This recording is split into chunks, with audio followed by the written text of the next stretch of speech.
To make sure the audio was going to work when I went live this time. Look, I remembered. Weslar, thank you for the follow. Grendelwolf Slayer, thank you for the follow. There's a lot of people who just followed me recently. Hello, thank you so much. There's so many people. Oh my god, that's really random. Hello, happy Wednesday. Let's just jump into intros and things and stuff. And introduce our lovely, amazing, wonderful cast. We're gonna start with top left of the player side of the screen. It's Alyssa. Hi y'all, my name's Alyssa, my pronouns are they, them, and you can find me on Twitter at @adisasterqueer. I am playing Revelation, the Circle of Stars Aasimar druid who uses she, they pronouns. And it's just sort of vibing. Everyone else is being dramatic. They're just good for now. Hi, I'm Mariana. I also go by Lagrimosa with a 0 on Twitter. I play Nikita, who is the Wood Elf Barbarian. She's not vibing. I mean, she's kind of vibing, but also kind of like stressed. Yeah, also, I'm not sure if I said it, she, her pronouns for both she and I. So yeah. Hi, my name is Victor. I use they and he and they pronouns. I'm so sorry. I was ready, but I wasn't ready. Oh, I play Sinark, who is a Tabaxi rogue, who got like both physically and emotionally beaten in last episode. He was vibing with the physical, but the emotional, no. Accurate. My bad. Please look at the Mulkins Kickstarter has ended, but like, listen, just be on the lookout for these APs that are coming out on Sword and Key that might feature some urban legends shit. It's Victor. And otherwise, watch me tomorrow as well, being an overdramatic shark man. Like, Sin is like a sweet bastard. Ray is a sweet sad boy.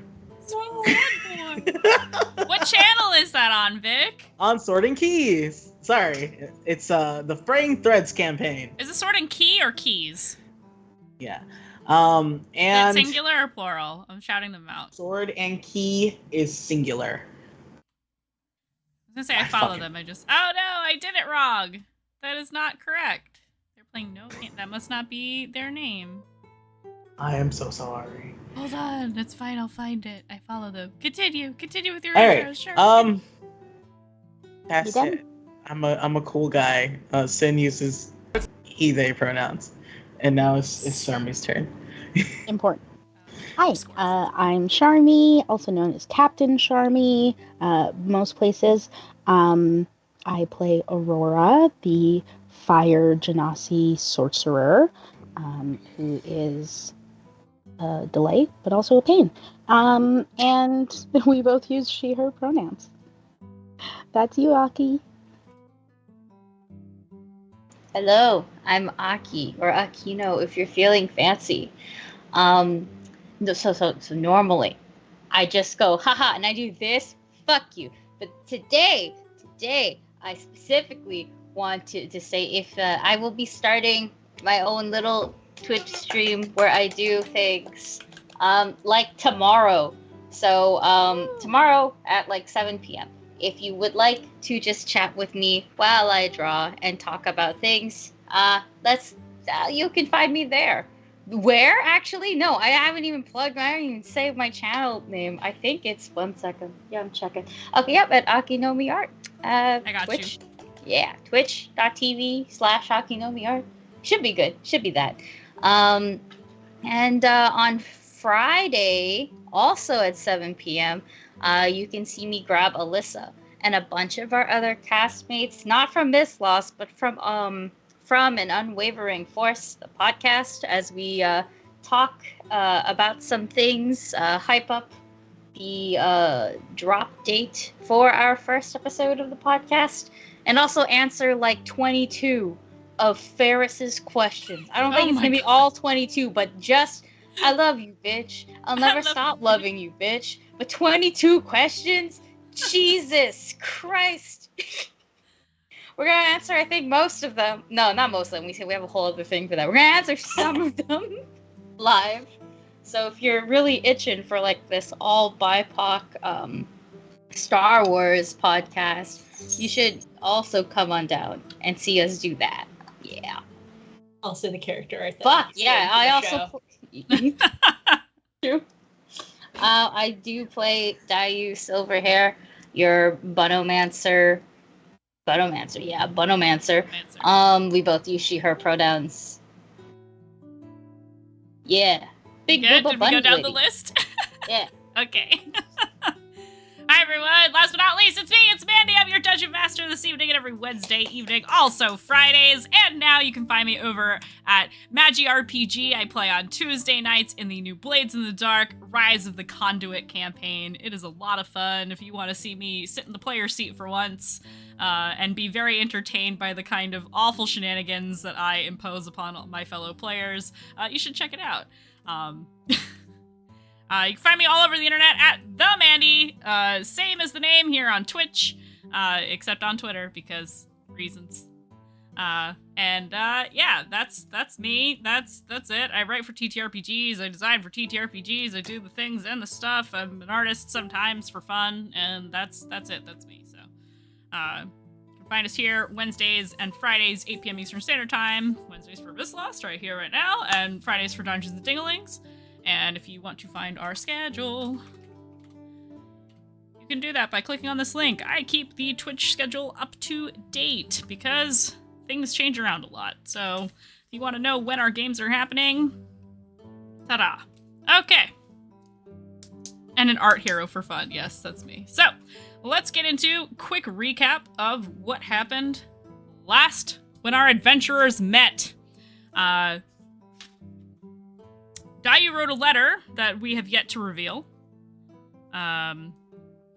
for a particular individual who she has not given the letter to yet, I believe, just as a reminder for the folks at home. Sid and Nikita talked about eavesdropping on Dayu, and Dayu heard it and confronted them very gently about eavesdropping on her instead of simply asking her what happened. And then the party went and met up with Kazuhiko, Lord Redfang, if you're nasty, and went to the temple of God, I can't even words right now. That's how tired I am. The temple of I can't even remember my own deity names. I said it 1,000,000 times last week, and now it's gone. Hold, please. Oh God, they changed Kanka, and now I am ruined forever. Irisel, thank you. The gloomy bitch. That's how tired I am. The gloomy bitch, the gloom maiden, one of the two deities of war. This is the feminine half of war, the chaotic evil deity, whose temples tend to be like a fight pit, where you can drink and be rowdy and fuck other people up. So, with that being said, there was a riveting fight between Sinark and Nikita, as they had promised to fight each other once they got to town to prove who was better once and for all. It was a very, very close match, but in the end, Nikita rose victorious. And prior to this particular fight, Kazuhiko approached both of them to say, I want to fight the winner. And now that that has occurred, and after Nikita was crowned the winner, there was a little bit of a spat between Sin and Nikita because Sin was under the impression that Nikita held back when he did not, and she still won. It seemed to be a matter of pride, a matter of respect, but unfortunately, Sinark stormed away from the party and off into the city. I believe following that conversation, prior to and following that conversation, did not return to the pit. Is that correct? Okay. So we'll get to that. We'll get to that in a little bit. But for now, the crowd is getting raucous and rowdy. They are ready to see some bloodshed because Kazuhiko and Nikita have decided to have a, quote, real battle that is not with fists. Not to say that fist fighting isn't real fighting, just maybe a little bit riskier to be fighting with blades than to not be. And so with that in mind, let me turn that down a little bit so that's not too loud for y'all. So, the two of you have entered the ring. Kazuhiko has...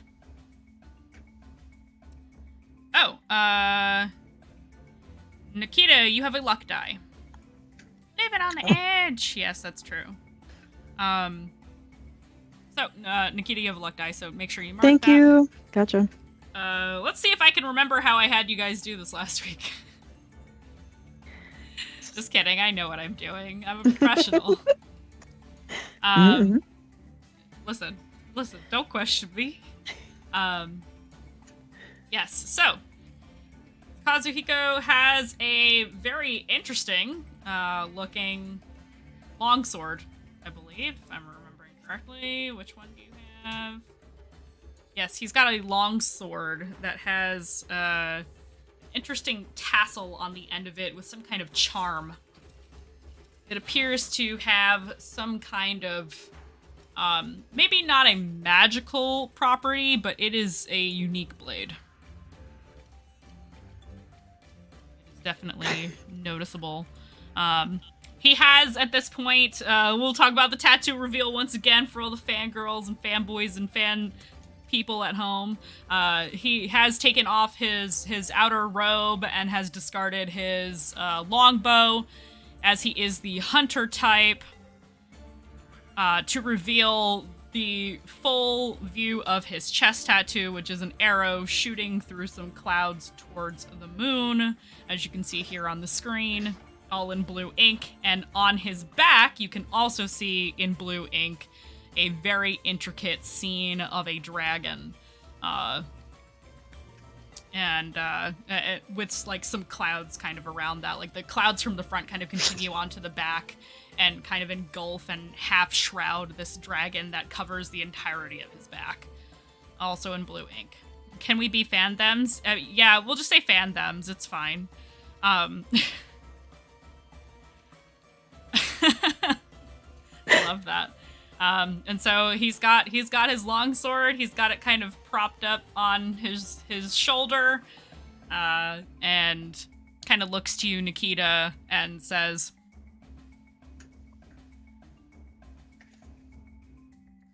"So, do you want to use the blunt ends of the swords or not?"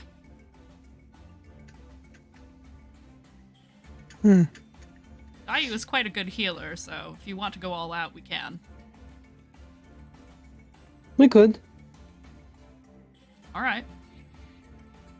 Sounds good to me. Do it real, go sharp. Thank you, Spectre. Do it live. Do it live. So don't offer up someone's healing.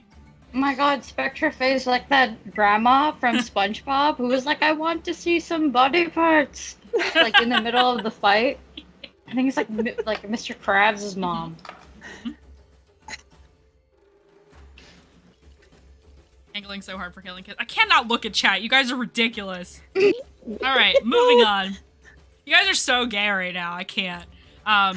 We haven't even started yet, you guys. So yeah, he's got the longsword and he's standing off to one side of the hexagon. I think I said it was a hexagon. Like whatever a real fighting pit is like, whatever that shape is, it's that shape. I'm a professional. And he's standing on the other end from where you are standing, and he says, "I'm ready when you are." I guess to kind of sound off when she's ready, she's gonna go into a rage. And I think she's gonna go...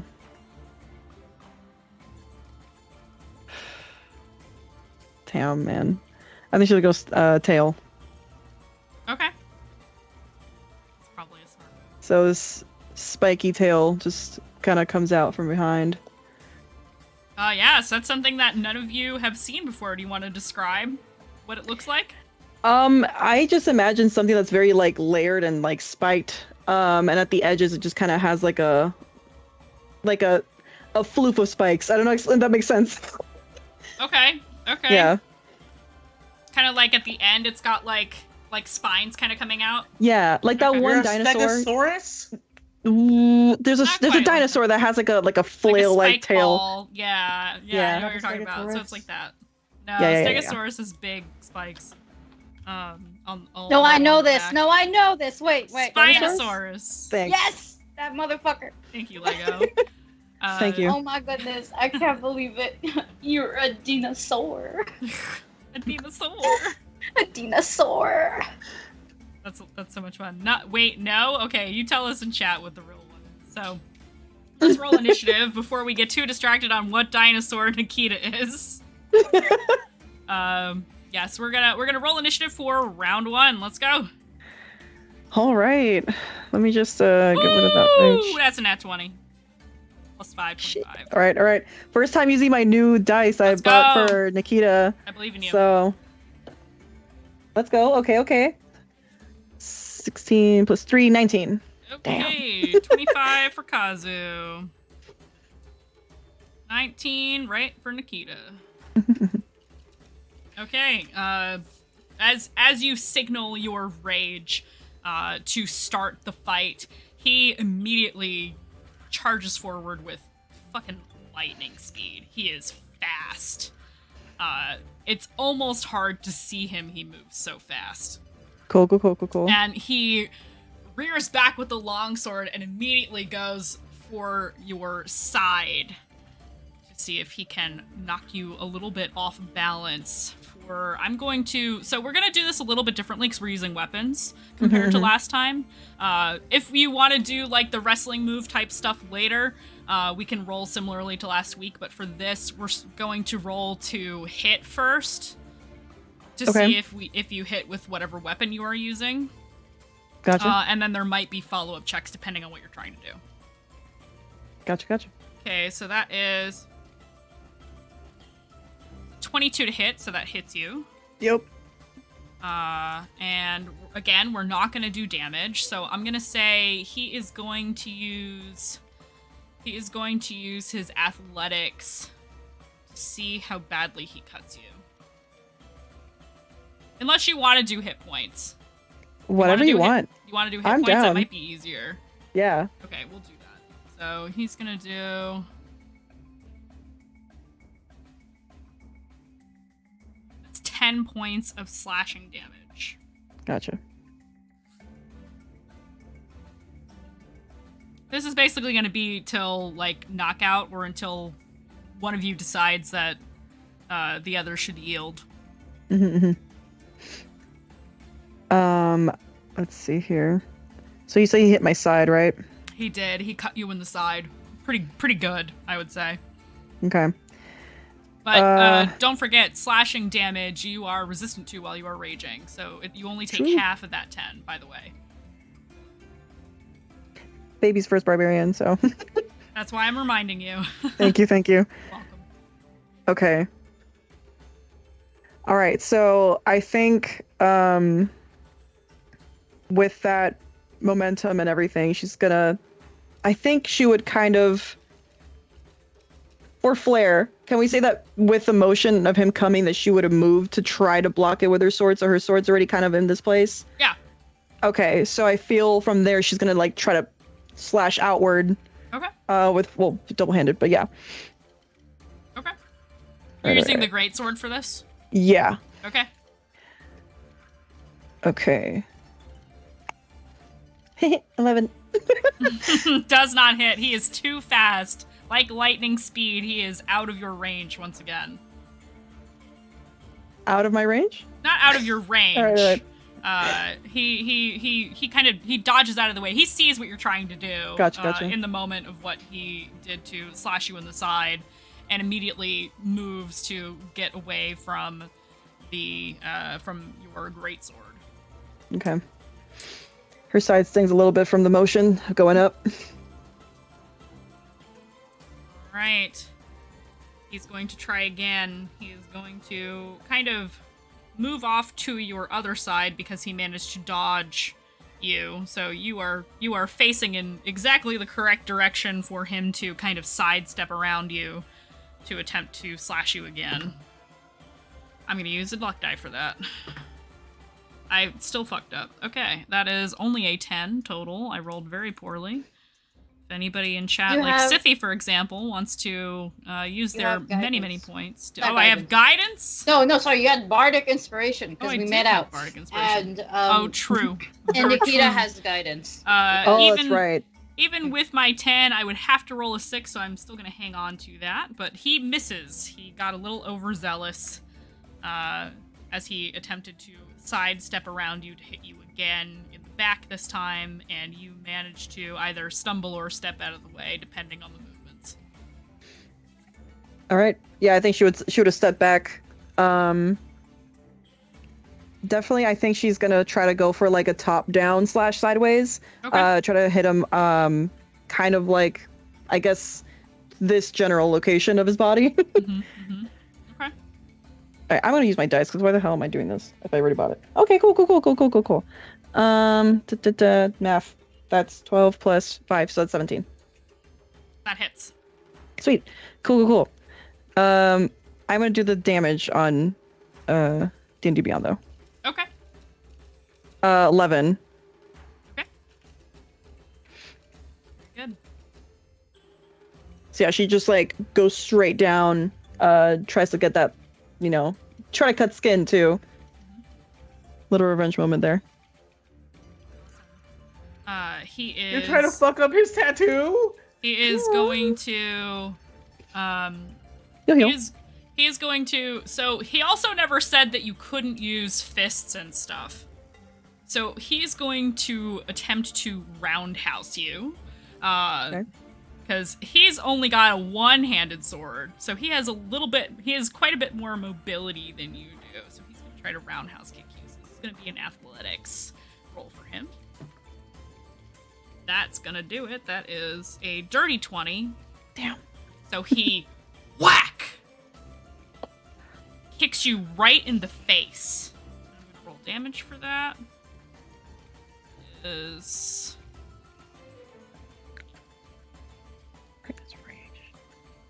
giving him. You take. So the total is 4 bludgeoning damage, but you take 2. 2. Gotcha. Yeah, don't forget the fact that he's tall, so it's easy for him to like reach you with a kick. Mhm. But yeah, so you take another 2 points of damage as he literally kicks you right in the face. I think from that motion of her being like to the side, can I try to like Spartan kick him down? Like I wanna like go for his chest and push him back. Okay, yeah, try it. All right, cool. How far back are you trying to push him? Just within 10 feet? Yeah. Okay. So that's an 18. Nope. 19 That's- plus. So I just saw circle and I was like 8. It's athletics, or what am I doing here? So you're Sparta kicking him. I would call it athletics. Okay. So plus 5, so that's 24. That absolutely hits. Cool.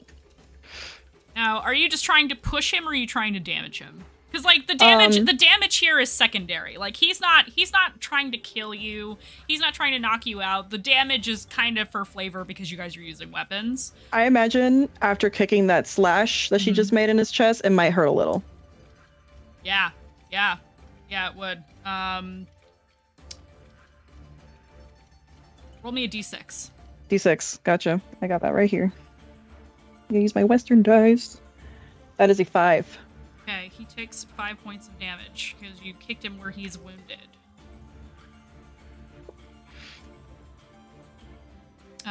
He kind of grins, and you can see a little bit of blood on the side of the lip with the fangs, and he goes, "I knew you were a good fighter.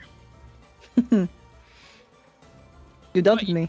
But you're not as good as me." And you can see he moves his free hand, and he's got long claws as he slashes you with primal savagery. Sick. Ow.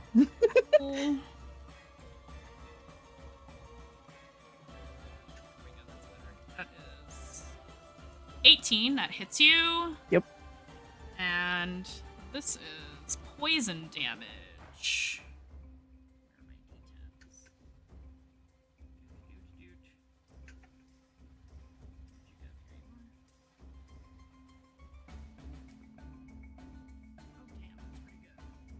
So you take 12 poison damage.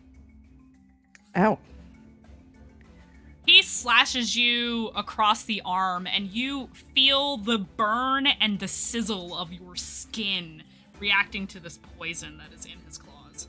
She like actively like hisses, like she like breathes in like through her teeth.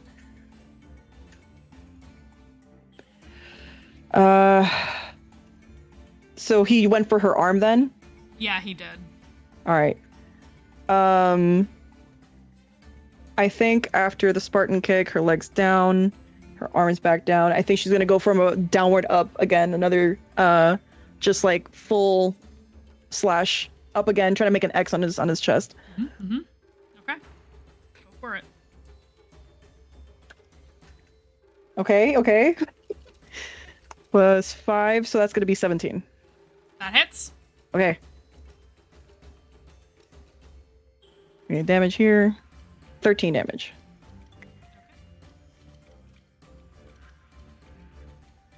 You guys are pretty evenly matched.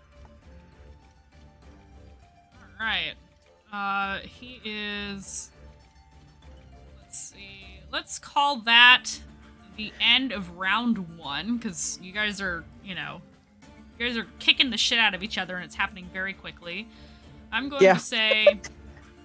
I'm going to say because he's higher level than you and you've been keeping in lockstep with him that you win this round. Okay. She's gonna start laughing to herself very pridefully. Yes. Nikki wins the first round. Ignoring the poison pain. And okay, now let's roll initiative for round 2. Let's see. Oh, that's pretty good. That's a 18 total for Kazu.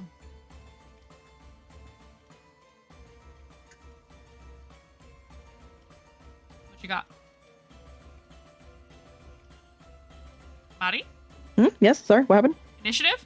Oh, sorry, my bad. I forgot about the initiative part. My bad. Okay. 11 plus 3, 14. Okay, so we've got Kazu goes first again. Yeah, my bad. You said it was 14 you got? Yeah. Okay, 14 for Nikki, 18 for Kazu. I Alrighty. was reading. That's okay. He is going to... he probably... Actually, does this apply to... No, that's concentration.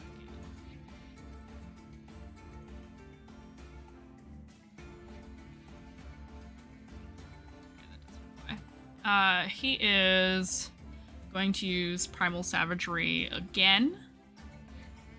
Because he is learning that the poison hurts you more than his sword.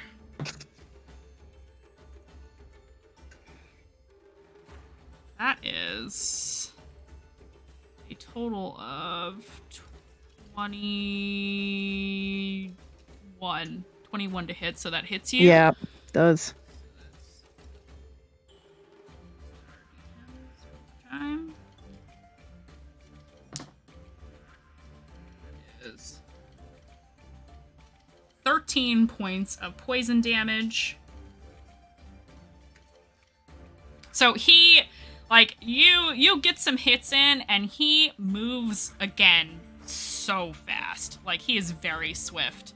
And before you know it, he is on the other side of you. Like, he never leaves melee range. He's kind of sidestepping and moving all around you, because, like, he's tall too, but he is not a brick house like you are. So he is able to very swiftly and deftly move around within your melee range, and gets to the other side of you and goes for, like, across, like, the neck and, like, your shoulder.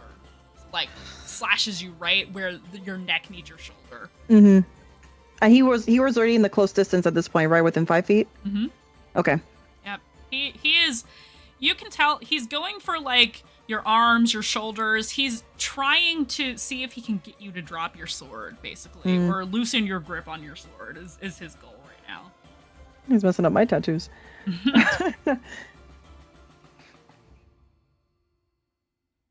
So that's his go. So it's your turn. All right. I think, how much was the damage again? I think it was 12. Sorry. 12. Sorry about that. It's okay. She's huffing and puffing at this point. Yeah. But I think she's gonna go again, actually, for a,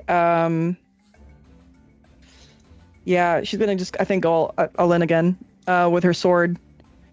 How bloody is Nikita right now? She's pretty bloodied up right now. You can tell that poison's really getting to her. She's, like, kind of, like, a little hanging low a little bit, and she's kind of, like, panting a little bit through it. But, yeah. She's gonna try to, like, again, with the sword, it's feeling heavier, I guess, because he's going for those arms. Yeah. Okay. I'm really liking this dice so far. Before I round like you. 3 at the rate we're going. 19. 19. Yes, that hits. Okay. Cool. Doing the damage in here. The goal number is 16 for this. Got you. Okay. 7 damage, by the way. Okay. Could I mean, I don't know if you would let me with the damage already, but is there any way I could try to, like, push him with it, or no? You want to push him with your sword? Yeah, like, with that momentum while I'm, like, pushing, or, like, while I'm slashing, basically. Just because, like, I feel like it's an opposing sword, but no, sure, if you were pushing again, if you were blade to blade, I would allow it, but because you are not locked in actual sword combat with him right this moment, because he's not using his sword, I'm gonna say no on that one. Okay. Yeah. Okay, so you do that, and he can see, like, you can tell he's looking you over to make sure he's not going to, like, really, really hurt you, like, badly. And you can see he kind of glances up to the stands for a second, and looks like he's going to turn away from you for just a second. I need you to roll insight right now. 13? Okay. You think he is going to walk away from you, and you feel goaded into even more of a rage, because he doesn't look like he's taking you very seriously right now. And you're not sure if it's a trick or not, but it does fucking piss you off. Finish it, fucker. You asked. And he is going to Sparta kick you back from what you did earlier. And that is going to be... Oh, it's going to hit. It's a 16. Damn. And it's only 4 damage for the unarmed strike against you, so you only take 2. But he does kick you back a little bit. Am I still on my feet? Roll me a dex save. All right. 9 plus 3, 12. That does not beat his dexterity, so you fail. You fall onto your ass. Into the dirt. And he looks down to you and is pointing his longsword at you and says, yield. I'm gonna say Kazu wins this round. We're getting into last round territory now, so we're gonna roll initiative again. I know that was a short round, but you're also short on hit points, so Yeah. we're gonna roll initiative again. So let's roll for my boy. Hey, that 20 again! Plus 5, 25. Cool. I love 8, these so dice. 8 for Nikki. Okay. Yep. So because you are knocked down, he takes the opportunity. Do you respond to him when he tells you to yield? I feel he's pointing his sword at her. Yep.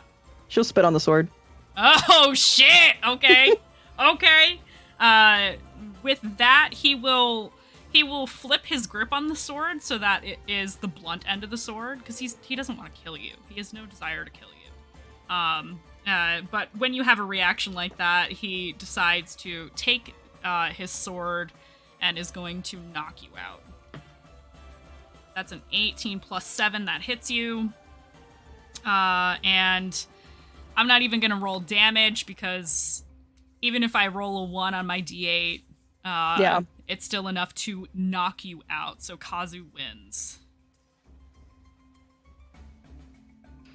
And I'm knocked out, or am I just at... Sorry, I missed that. Okay. He knocks you out. Gotcha. He told you to yield, and you did not, so he knocked you out. So, you don't have to roll death saves or anything. He is immediately going to grab, like, a pouch on his belt. He lets the crowd kind of cheer for a bit. He doesn't really gloat about it. This seemed like very much like, oh, I'm just getting some exercise in for him, very casual. But he immediately kneels down next to you and administers a potion. I think she's gonna sit up. I'm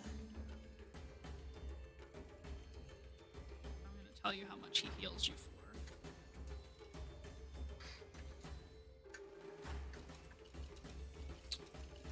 Potion go. God damn it, D&D Beyond. Hopefully a potion. Thank you. There it is. 2d4.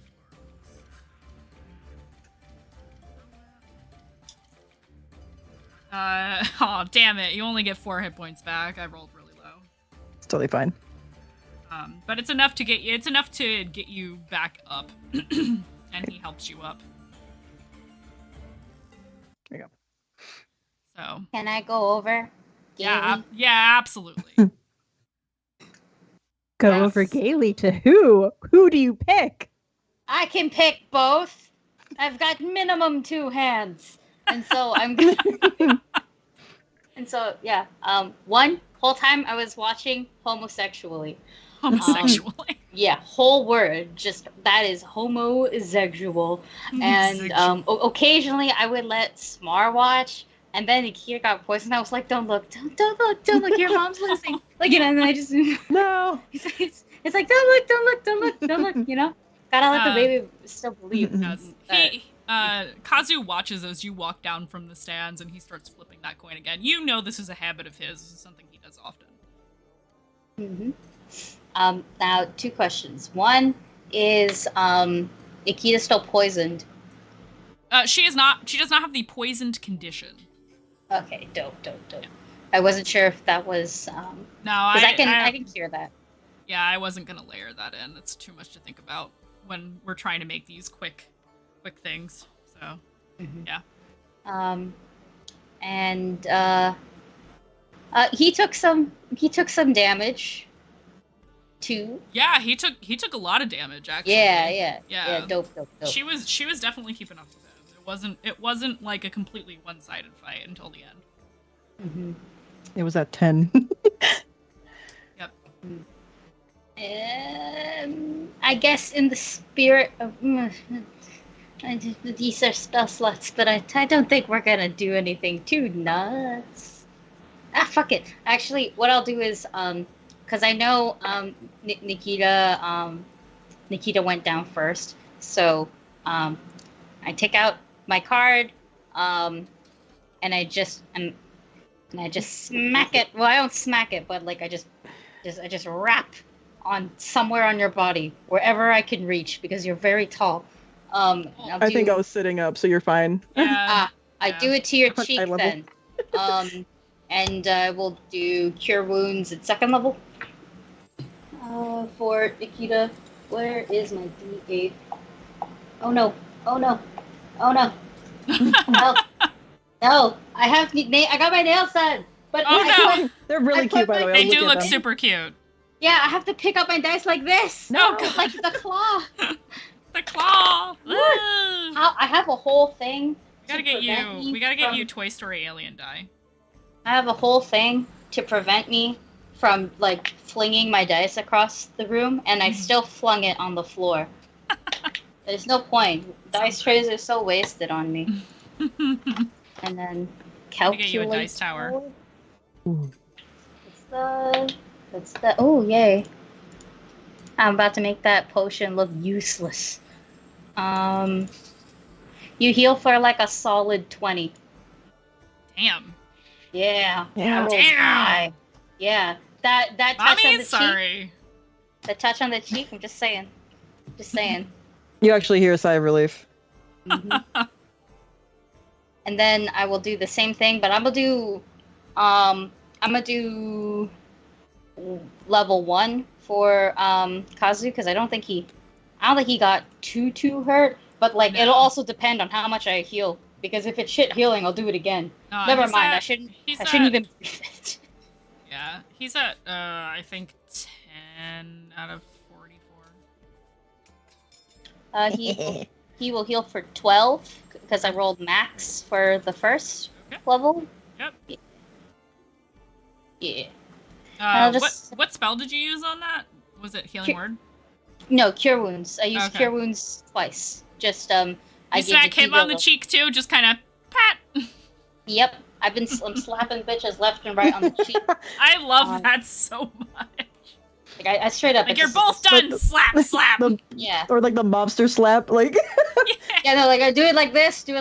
Nice and With gay. the card. And yeah, with the card, and I just go, oh, good job. Like that. He kind of rubs his cheek a little bit and he goes, "It's nice to see you haven't changed all that much."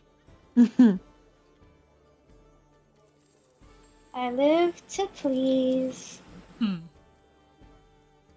He kind of grins at that a little bit, but doesn't say anything.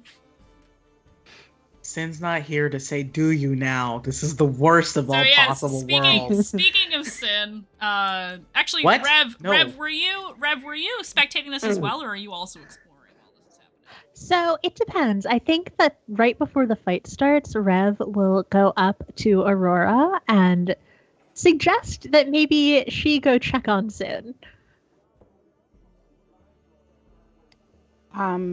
Aurora will immediately complain about missing the fight and the best part, and she has gold on this fight, and basically tells you that you should do it instead because she's busy. You guys need to like contested persuasion checks at each other or something. Like, Sure. Oh, your no, I is so don't. No, much I higher don't. than I don't want to mine. make you do that. I don't want you guys to. It's. So Aurora doesn't want to do it. How do you react, Rev? Do you push? Complete with whining also, just for your context. That sounds right. That sounds very right to me. I think Rev looks slightly annoyed with you because they also wanted to watch the fight. But So no will- one checks on Sin. Yeah, that's fine. That's Leave fine. the boy. He Leave walked the off boy. on his own. We're He's gonna cut to the fine. boy in a second anyway, so it's fine. Yeah, no, Rev is gonna wait until after the fight with the justification that maybe Okay, he wanted space. So, while all this is happening, Sin, Hi. you are out and about traveling in Blackcade. You're walking around. What are you trying to do? I think Sin's realizing that he hasn't had a moment alone since they left Okurai. And it's just like, oh god. These guys are exhausting. What the fuck? And Okay. he's finished like strapping his like armor. And you think he's looking around this sort of district, and it's like religions. Tell me, is there any like fountains or anything, any place that you can get water? Yes. So there are there's rain catchers. There's a well in the center of town, like a big well. I would say there's probably a fountain outside of. There's a big fountain between the Temple of Creation and the House of the Hammer Fallen. So a little bit further away from where the pit is. Yeah, perfect. Sin's gonna get over there. Sin's gonna take out like a little bowl, and he has in his pack. And he's gonna just sort of dip the bowl to the fountain, put it on the edge, and just sort of look at it. And he starts. He just unwinds the like shawl, scarf thing, whatever, hood. He has, and he just lets it sort of droop over his shoulders, and he has a mess of necklaces, a mess of like chains and cords and everything, and all of them end with like variously sized charms. And he sort of like peers at the water, peers at his charms, he has like this, right? And he starts cycling through, and he's like, this one. And he chooses one with a trident on it. Okay. And he sort of like peers over the bowl and takes that one off and just sort of dips the trident into the water. And is just sort of like, hey, how you been?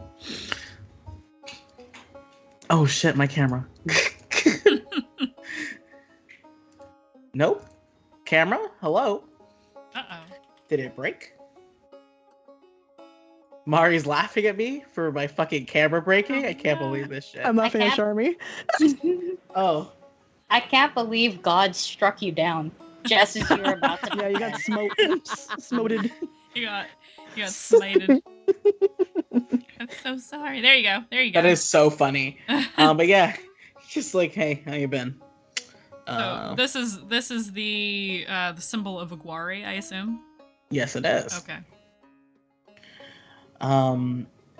And Sin's just like, never really seen a beach before. I don't think we're close to one yet. But just wanted to say hi. If you have any insight on this awful prairie, land, swamp area. Water makes swamps, right? Oh god, I love this so much.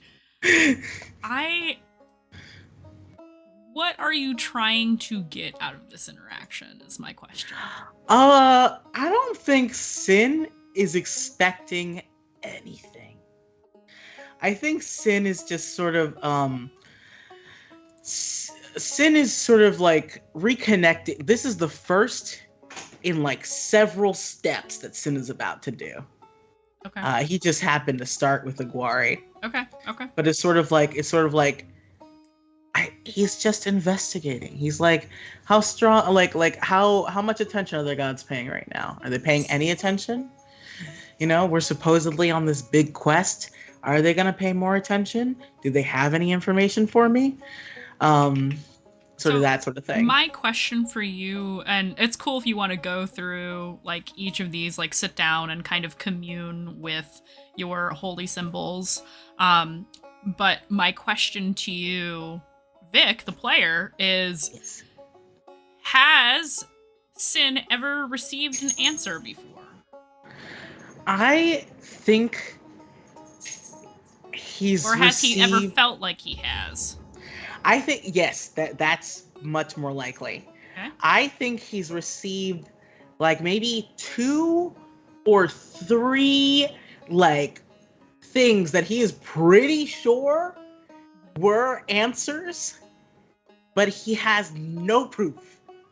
Right. No one was there. No one could have said anything. And he's just like, did this happen? Was I tired? That sounds right. That sounds Yeah. right. Like, okay. yes. So- I'll probably make those up later.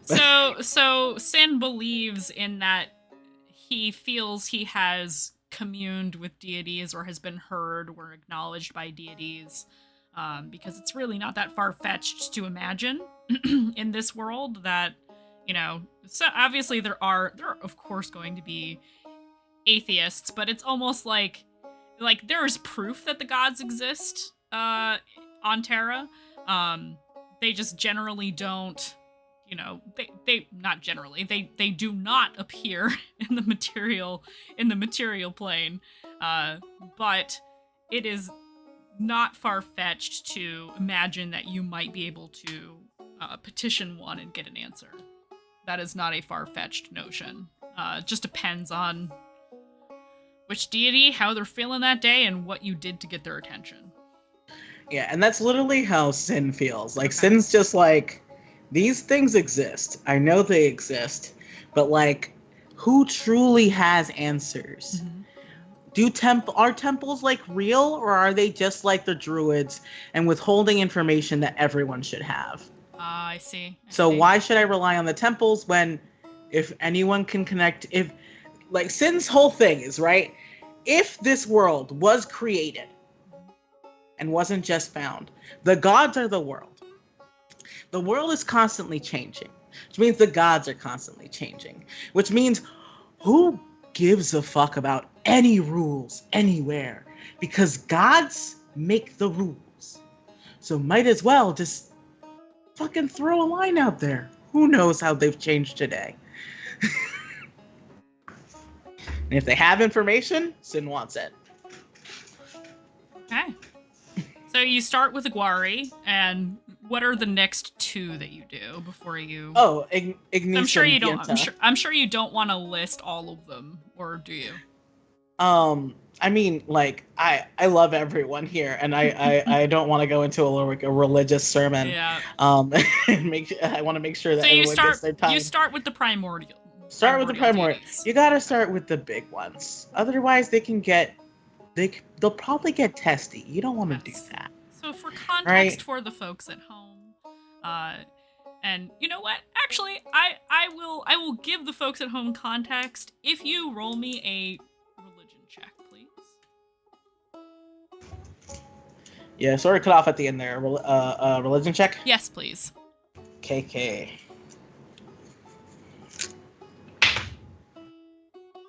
So, 12 on the die. And my ability scores are on a different thing. +2, you got 14. 14. That's 14. So, for the folks at home,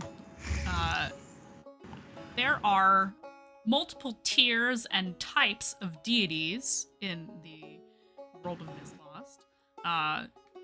3 very old, almost, you might even consider primary type deities are the primordials.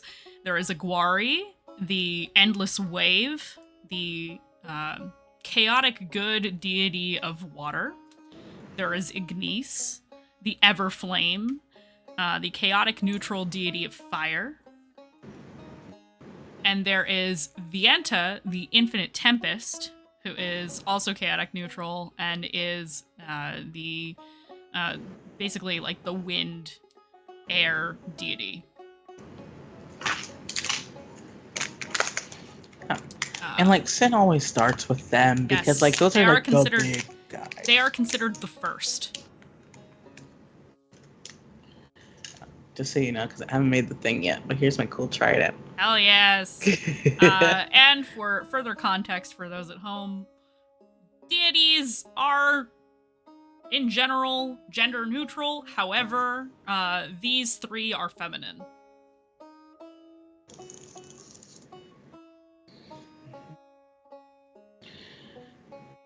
I think Sin is awful enough to be like, how are you, ladies? How are know. you, ladies? I fucking love it.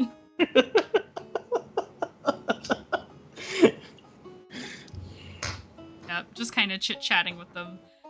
Yeah, it just like, please imagine that someone was like, hey, I know biology exists. I know it's a science, but you know what?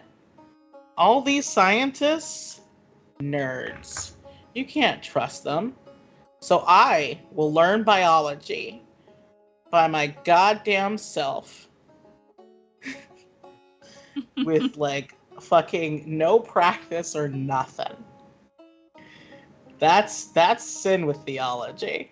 Talk to the gods It's like very. that. It sounds very stupid with gods that can actually do something to you. Yep. But I never said our boy was smart. Only inquisitive. Remember that those are two different things. Yep. Yes, they are. Yes, they are. So, do you do this in with each of the tokens that you have in turn? Yeah. Do you take any special care with a particular one? I think the ones that he takes most care of right now is just based on his mood. Like Aluna Seren, because he misses the night sky. He Aw. fucking hates this daytime shit. How dare it? The sun? Stupid.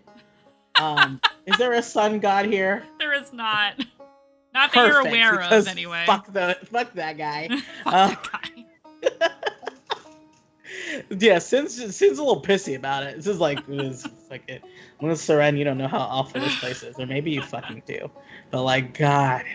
I think the closest is Sephim the Life Giver, who is like a healing deity, and their symbol is the sun, but they're not really a sun god. It's more of like healing. Fun fact: the medical. charms I got for it was the two hands. Fuck Okay. the sun. Fuck the sun. I love that so much.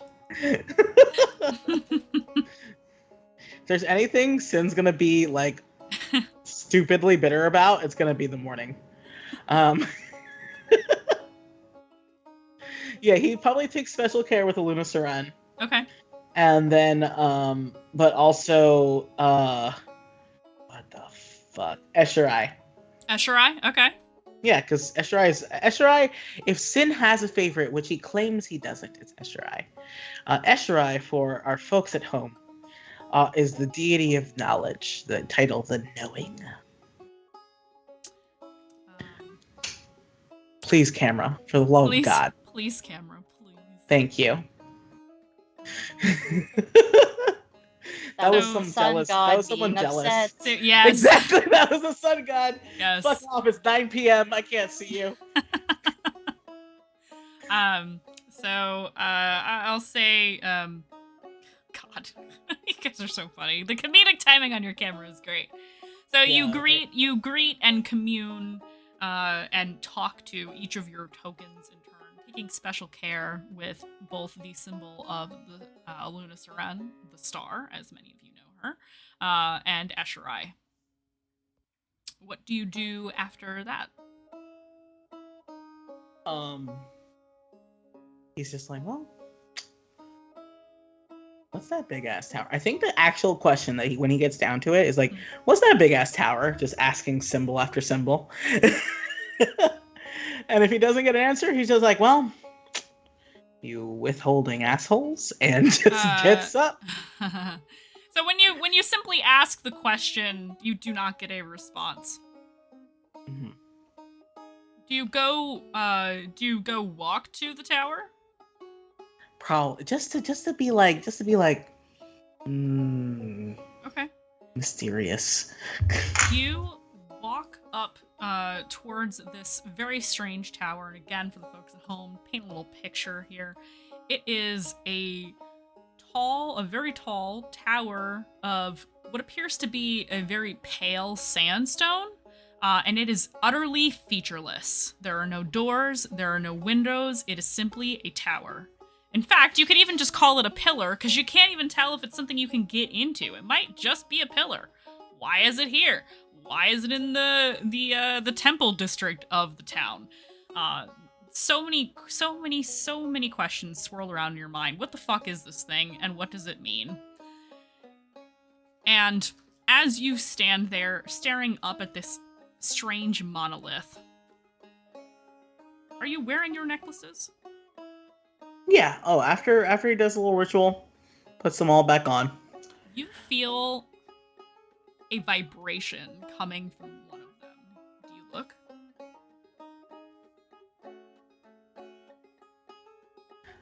I think Sin looks down and he's like, holy shit, it's actually happening. Like, I think he says that out loud. He's like, what the fuck? I don't even have magic. This is fucking baller.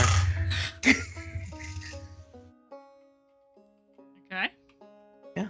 No, I think he like sort of lifts it up and he's just like, do I touch it? Do I like? He doesn't know what to do. It's not like he's just like he is a self-taught idiot, and so he leans forward and he like tries to press the book to the sandstone as if that's gonna do anything.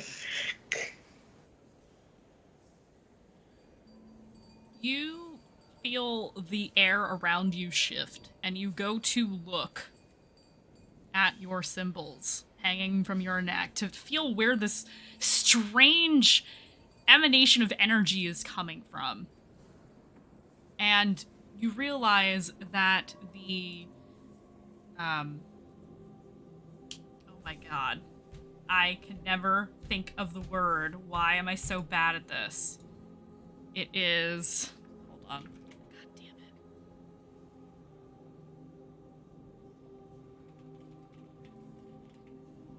it. It is the hourglass. Ooh.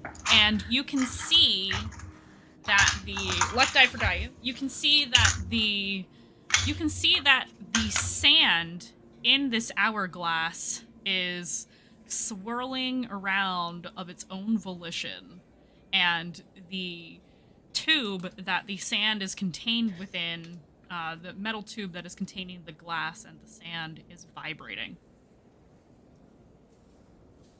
Kind of like a tuning fork does. Not like your phone does, but like a finer, shorter band type of vibration. And it feels very weird. You hold it in your hand, and it continues to do so. And the closer you get to this tower, the more intense the vibration is. It starts around, I'm going to say it starts around 100 paces away from the thing. Okay. And every step you take closer, it gets more and more intense. I think like the closer he gets, Sin like puts it up towards his mouth and he's just like, please don't break this glass. It was a pain in the ass to make this. I know it doesn't work like an actual hourglass because I didn't make the thing enough for only for one speck at a time. I'm not a glass worker. Please don't break this. Like as he's walking. So you do that. I want you to roll something now because you said that. Roll me a persuasion check. Okay. 17, which is good. I think my charisma's amazing. Oh yeah, I have the super special training in persuasion. So that's 25. Okay. Thank you. So you walk up closer to this thing, and have you taken the medallion off, or is it still on you and you're just holding the token? I think it's still on him. Okay, perfect. Like if it seems like it's gonna like fly out of his, like he's holding it. Yeah. So you begin to feel a tug, and if you let go, it will float ever so slightly and point towards the tower. Yeah, like I think he stops just to stare, just to make sure that it's actually happening. Oh, it's 'Cause happening. He's just like, if Rev were to see me right now, what type of spell would you think that she like? What? I bet she'd think that I'm casting something, and this would be even more fantastic and weird. He's just he doesn't care who's looking around. He doesn't care who's there. He's just talking to himself. Sin's weird. And he's just enjoying this weirdness. Like he's living in it. He's just like, this fucking fantastic. He goes, he lets go of it, he lets it float, he walks closer, he's like, I don't know what's going on, but this is so cool. He has forgotten that he has ever been upset like moments before. That's the past. This is in the current. You feel as though this token that you wear is pulling you to the tower. What do you do? Nah, he walks towards the tower. Do you touch it? Yeah. What do you do when you touch it? Do you put your hand on it? Do you kick it? Do you headbutt it? Like, what do you do? It's definitely one of those like slow, like put fingers and then spread out your hand to like feel the stone. When you touch the tower, you can hear like the whining of the metal because it is vibrating so quickly now because you are touching this tower, and it begins to point to your right. Do you follow it? Yeah. Yes. Yes. So you follow it about halfway around this cylindrical monolith until it points and touches, because you are close to it, touches the stone in a particular spot. What do you do? I'm just gonna like press. As you do that, you see an indentation appear in the shape of your holy symbol. And it pushes into the wall. And the stone begins to move, opening a door. And we're gonna cut back to the pit. What are Aurora and Rev doing right now? It is post battle. I'm gonna switch the music over because it's quite a tonal change. The fight has just ended. People are drinking and cheersing and shouting and laughing and bitching because so many of them lost bets. They really thought Nikita was going to win against the pretty boy. They sorely underestimated him, except for those who actually know Lord Redfang. Some people made quite a bit of money on this particular fight. And Dayu is currently slapping people to administer healing, as per usual now. That's her usual now, I've decided. Today it's the usual, yes. So like, keep letting me cast spells. See what happens. What are our secretive dynamic duo up to right now? Okay, I think that when the fight ends, Rev will turn to Aurora and say, wait, which one did you have money on? So, question for the DM. Yes. I feel Aurora would have hedged her bets and made bets with multiple people for each one. Oh my god, I love it. Do you want to maybe tell me, or I could roll for how many on one, how many on the other? How many on one, how many on the other? Like how much you get, or how much you bet? Yeah, like both. Like, are you betting? Okay, so I'll ask you: are you betting gold pieces, or are you betting silver, copper? It depends on the amount. I'll say silver because she does recognize that she's not currently rich. Okay. but she is I'm gonna, gambling anyway. I'm gonna roll for the total number of silver that you bet, and you can decide how much each person gets. Okay. That is 14. You use 14 silver, so do you split it down the middle, or do you bet a little bit more on one versus the other? I'll say I split it down the middle because it can be evenly split. Okay, 7 and 7. Because, yeah, Aurora likes to win, so any amount of winning is good. You double your silver. You get 24 back. Great. So on your bet for Kazuhiko, of course, because the odds were stacked against him, and you won. So you doubled your. I don't know how gambling works. I'm just making shit up. 28? That's what did I say? 24? Oh, yeah. I love you. I'm not trying to be mean. I'm bad at math, thank you.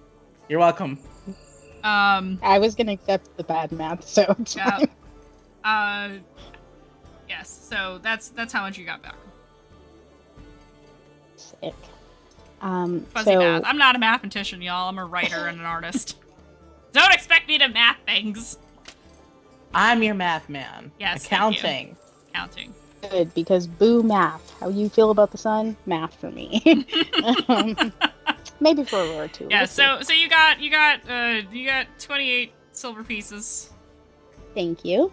So upon that, then Aurora will turn to Rev and say, both, and then swoop away to collect her winnings from the various people while pretending that she's like really sad about losing, or like really apologetic about winning, just to be graceful about it.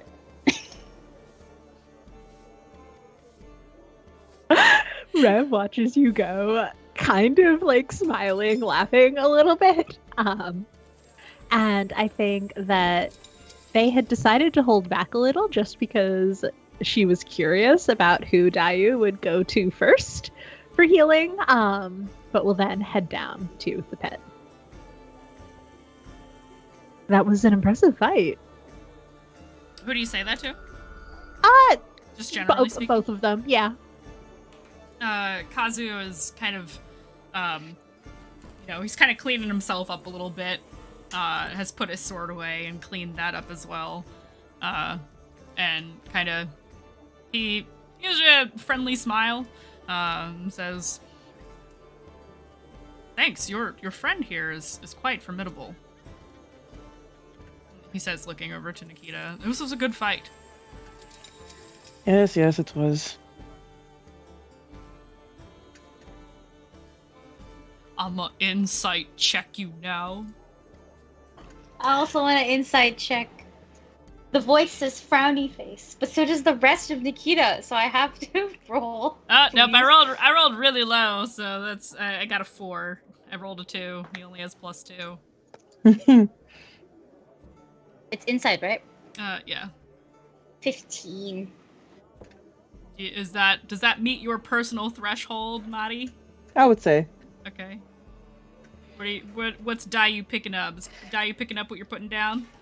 Yeah, she's. I feel like Dayu would see that Nikita is feeling very.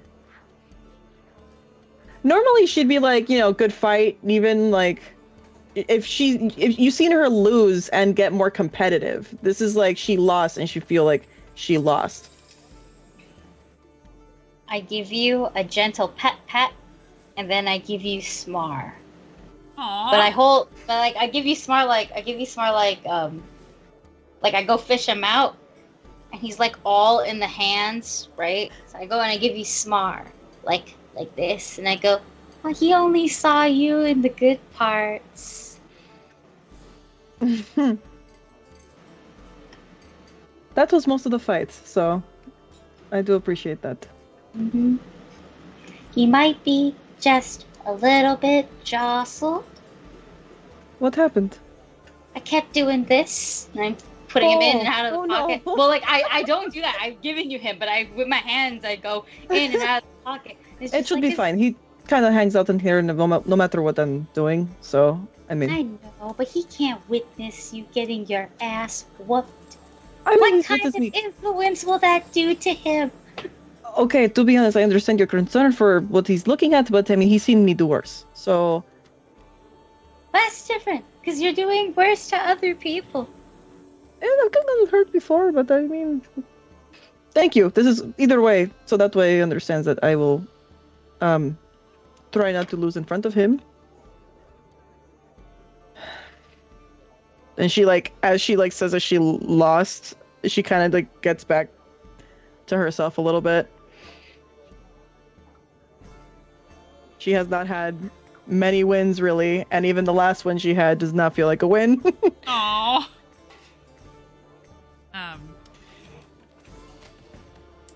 I'm gonna say Kazu doesn't really pick up on you being pissed about losing. But he's being a good sport about it. He's not gloating. He's not trying to be like, haha, I beat you. He genuinely was like, prior to this read from Dayu, that was actually like a very good fight. Like, I don't think he was expecting you to put up as much of a fight as you did, because he's a more experienced adventurer than you all are. So he was pleasantly surprised that it was actually a challenge, is the impression you get. And pleased that it was. Because that also meant he didn't have to hold back much, and he did not. Not much, anyway. And so he kind of ushers you all out of the pit now that they're all done, because there are people waiting now to get into the pit. And he says, would you like to get something to eat? I could definitely use something to eat. Anybody object? I'm starving. I've had 2 fights today. Also, your hands hurt way more than your sword. Wow. Yeah, my kind can do that. Her hands don't hurt. It's kind of nice, actually. Well, you haven't caught any of these yet. True. Not to say that you can't do damage. I'm not trying to. Oh no, please. No. It's okay. Just shut up for the night, because I. No. It's fine. This is fun. I'm more of a leg. Oh, and I actually kick something. I don't know. I kick a trash can. I'm more of a leg person. The legs hurt more. I believe that. These are manicured.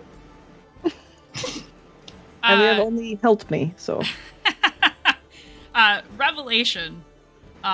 You recognize what Kazu did. He used Primal Savagery. It's a spell that many druids have access to. Are you a part of an order, or just... Kind of tilts his head at you. What do you mean? What you did, that damaging attack, it looked druidic to me. Is it not? I would say it's not abnormal for druids to use such things, but no, I'm not a druid. I'm a ranger. Oh, well, I'm not a ranger, but I was going to say it's maybe like me a little bit. Definitely not like you. You can resist damage quite intensively. My sword was not doing much of anything against you, although this, he points to the sword at his hip. I forgot if it was on his back or at his hip. It's at his hip. He goes, this isn't really made for standard people anyway. This is for fighting giants. There's current sword. Yes. That is actually very funny. Well, I'm a giant. It's the only longsword I had on me, and I didn't want to use my bow against you, because I might have... it's a little bit harder to... Well, I mean, my aim is fantastic, but, I wouldn't have wanted to accidentally kill you. Using a bow, you would have been down much faster. And I mean, I do better up close anyway. I don't believe you. Yes. Also, if you had gotten into melee range with me while I was using a bow, you would have beat me, absolutely. Absolutely, If I would didn't have have torn my you in sword. half. And that's why I suggested blades. But this is the only blade I've got that's not a dagger, so. A giant slaying blade, though, that's something that seems like it would be quite useful when you escort us down to the place that name I remember. Hallowgate Necropolis. Yeah, that it seems like it'll be quite useful when you escort us down to Hallowgate Necropolis. Yes, hopefully it will be.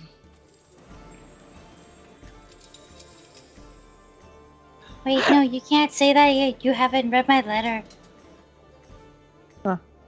Did you give him the envelope? No, I did not. Did you say that to him? Yes. Okay.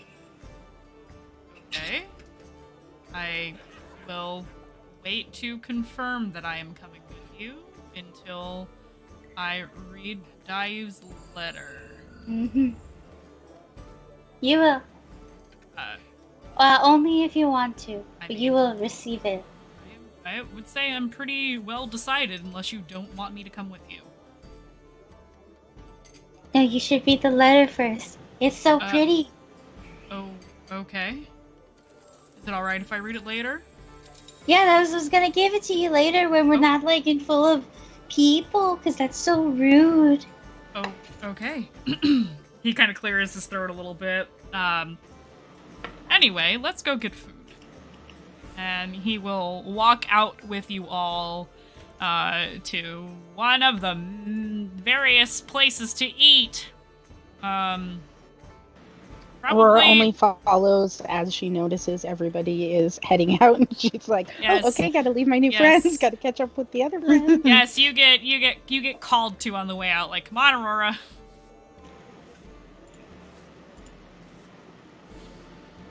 As we leave the pit, I mean, we don't see Sin outside, do we? Or can we?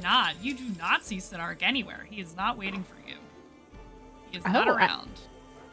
I will look at Nikita and say, did he just fully leave? He said he needed space.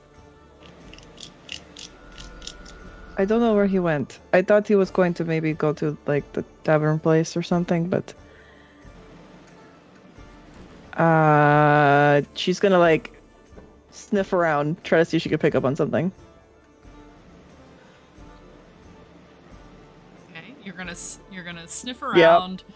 She Yep. recognized him before, so I mean, you get advantage on your scent-based perception check, especially because it is for a scent with which you are familiar. sweet.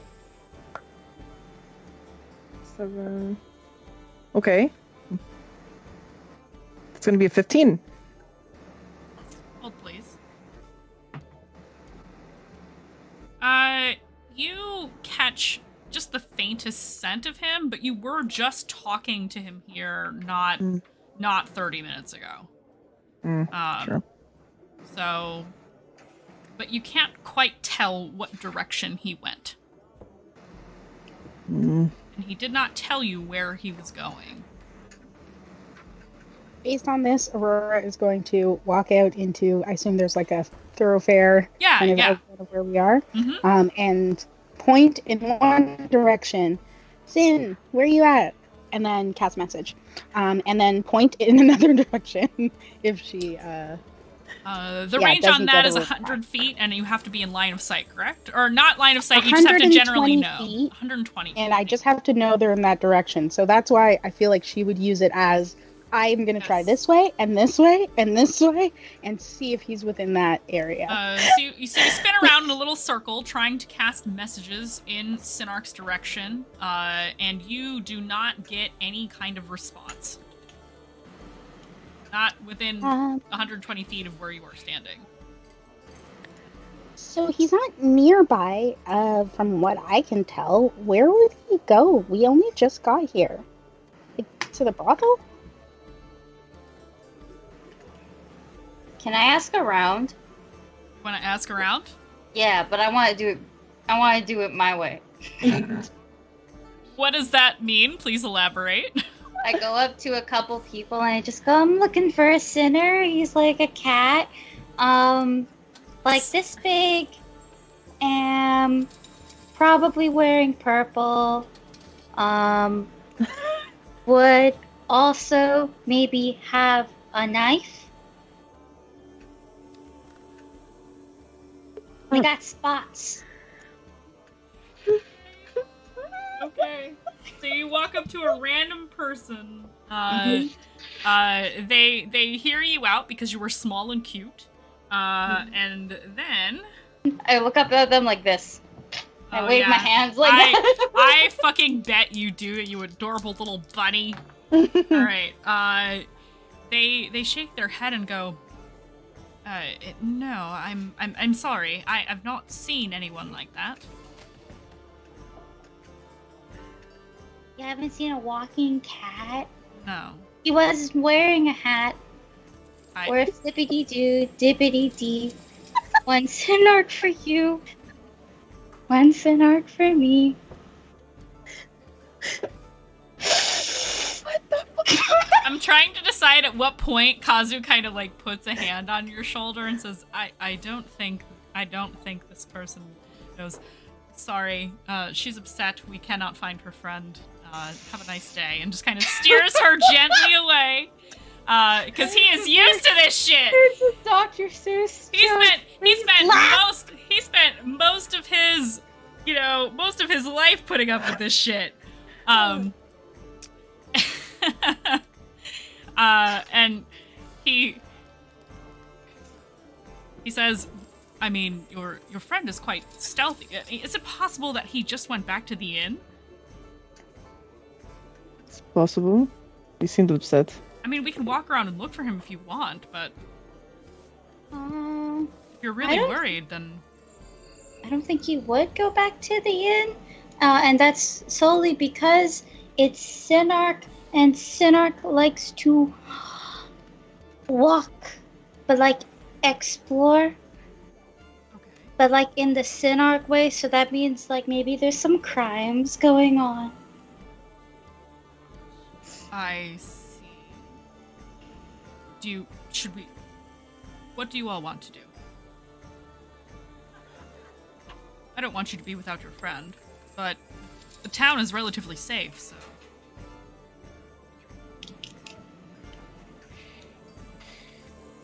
He's a capable fighter, but if you want to look for him, we can absolutely look for him. What if we walk by the inn and we just try another message, and if we don't find them there, then we... Victor is urging you all out of character to go fucking eat. If we don't find them there, we go to the brothel and check there, and then if we don't find them there, then we go to eat. If anything, we could bring him food if we can't find him at the inn. That sounds nice. Do you? Sorry. Do I know Sin well enough, Vic, that I would have a thought like, oh, Sin is probably going to do something to keep busy and we should just let them because don't want to get mixed up in shenanigans? I mean, you were involved with many of Sin's crimes. So, like, to that effect, yes, you would know that he would probably just go and look for fun crimes to commit. Or, like, sit down in weird places. He's just a weird little guy. Definitely wasn't kidnapped by a strange tower. Not at all. No.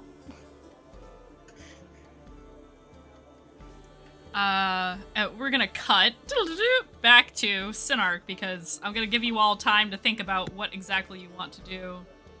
And so we are gonna go back to the tower.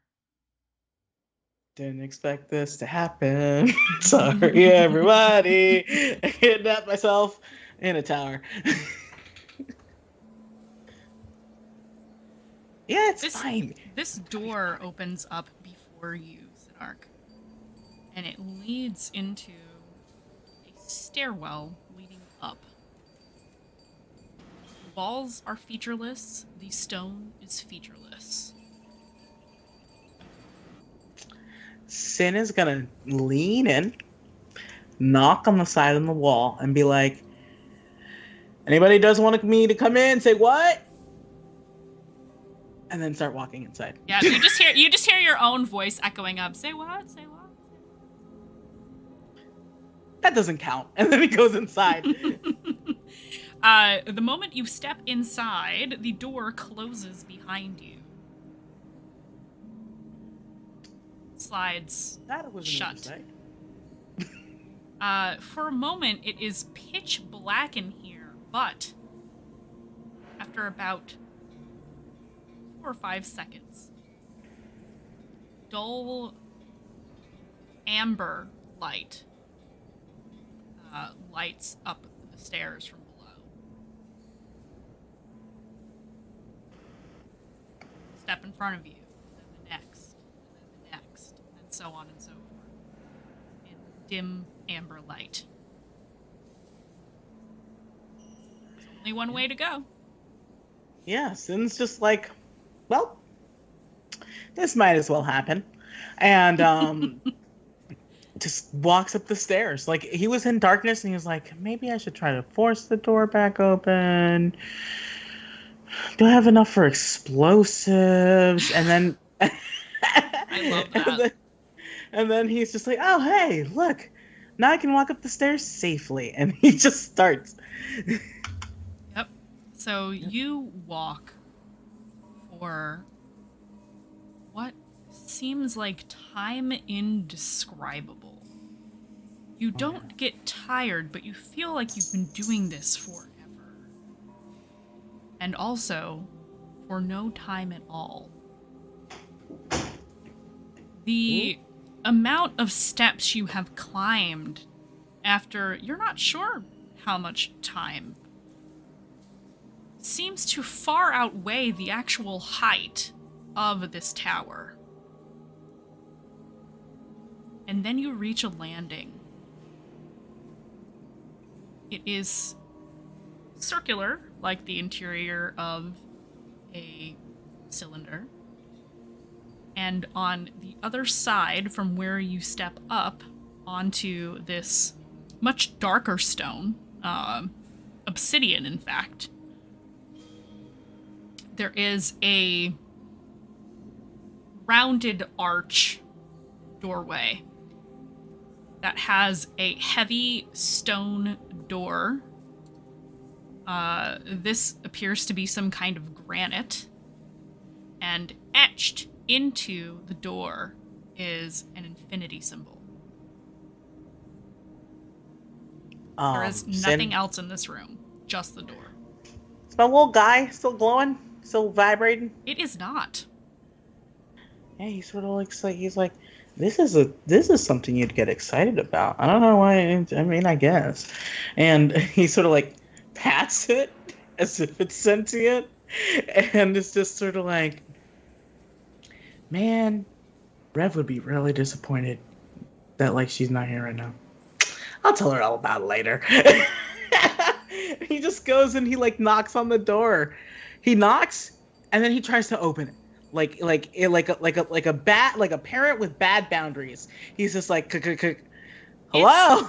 It is solid stone, so it hurts your knuckles a little bit when you knock on it. But when you push on it, it very easily slides open, like it weighs nothing.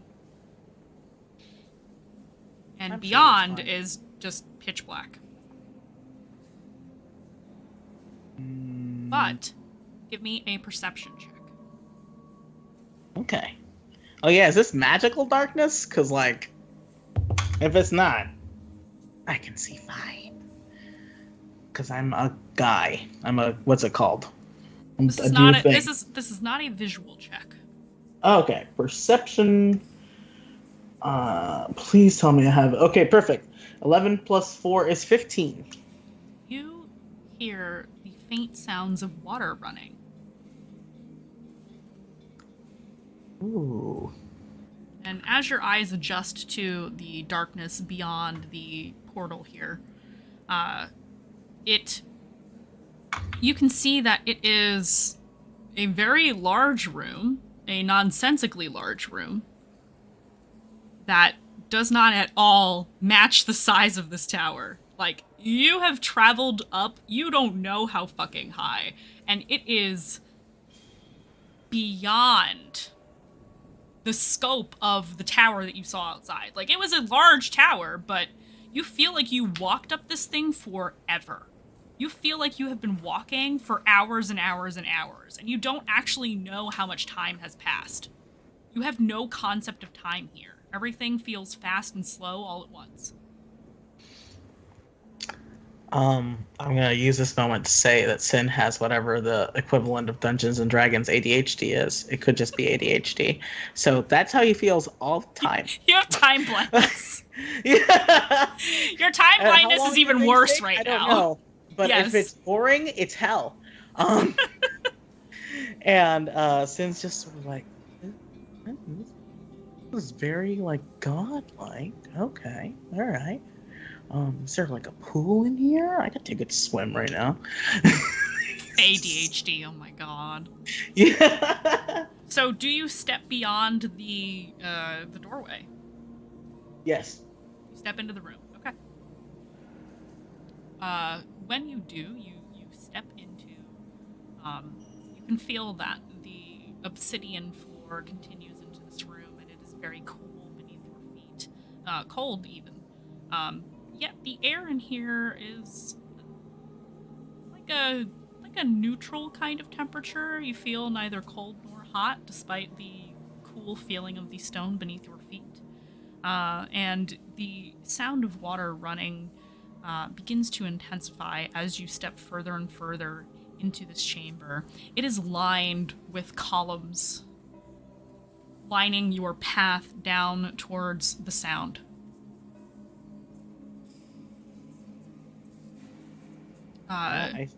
Do you look behind you at all by chance? Do I hear anything behind me? No. No. Okay. You continue forward down this path. Your steps echo in this room, and you're not used to your steps being heard really at all. It's a weird sensation for you. You are normally a very silent walker for obvious reasons, being a tabaxi. But every step you take echoes and almost seems to ripple and move off of every single surface in this room until you reach a pool. And this is where the sound of the water is coming from. And in the center of this pool is a small dais. And sitting on top of this dais, it is about your height, actually, sitting above the water level, is something shiny. Shiny. But it is in the middle of a pool. You're not quite sure how deep it is. Sin can swim. Okay. In fact, I think he literally just sort of like sits down Mm-hmm. and he starts to unbuckle his armor. Okay. And the entire time he's just chatting with the air, letting it echo around and answer him. Like, I think he starts saying like funny curse words and everything, just to hear them like echo off the wall. Yep, Like, and they please do. understand how. God, this is a horror movie, and he doesn't know yet. So he like takes off his armor, like he takes off his shirt again, and I think he even goes down to like his small clothes, right? Okay. And he carefully takes off all the rest of his like holy symbols, wraps them up carefully, but he keeps, of course, the one that he suspects is the most important right now. Yes. And he's just like, if I'm not allowed to go in the water, can someone tell me? Tell me. I don't think that counts. So, just to illustrate what this pool looks like, it is kind of like it's a little bit Roman bath style almost, but there's no color in this room. There's no splashes of color. Everything is just about neutral tones, and not quite grayscale. But the sides of this pool are not level with the ground. It is raised up. There's like a little wall. So there's wall all the way around, like a tile, like a dark tile. And then there's surface of water just about level with the top of this wall, this surrounding wall. And then that dais is rising above that, about your height above the water. Yeah, no, he's... Again, like, if he doesn't get another voice telling him not to do this. You do not. It is... Other than the sound of the echoes of your movement and everything you say and do in this room, there is no other sound. Yeah, no, he doesn't think this is suspicious. This is going to be a great adventure to tell Tawny later. Rav's going to be so jealous. It's going to be great. And I also think he's just sort of cherishing this like moment of like solitude. It's dark. Because of the temperateness, I think it feels for him like spring at home.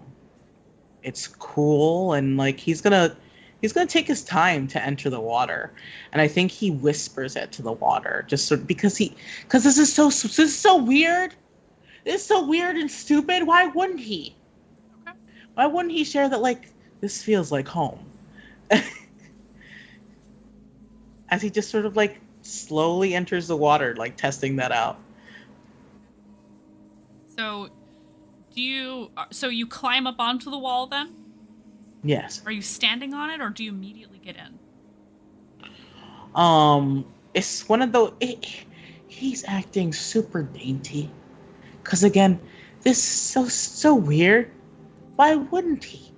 He climbed up onto the wall, he sits on it, he takes a look, peering over.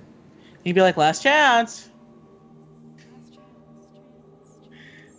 And then, after a moment to see if anything else answers, he'd go in. But he wouldn't stand, no. He would sit on the wall. So you're sitting on the wall, and then you lower yourself into the water. Yep. As you do, you feel a sense of utter darkness you have never known before, but it is not scary. It is peaceful. You feel as though this is what infinity is. This is what it means to be part of something that is endless. And in this moment, you feel a sense of peace you have never known before. Because time is infinite. Yeah, I think Sin just starts to cry. I think it bubbles up inside of him because he is a man who is not at peace. He's a man who's been offered peace many times and has never chosen it. Mm-hmm. Out of a desire for information, for movement, for his own like ambitions, and suddenly being met with peace like this, I think is a very deep shock to him. I think he breathes it in like water, and I think he chokes on it for a moment. And that's what becomes the sobs as he sort of just lets himself float. So as you begin to sob, you inhale this water and it fills you. And you realize that you don't need to breathe here. Oh, I'm dead. This is the bad place.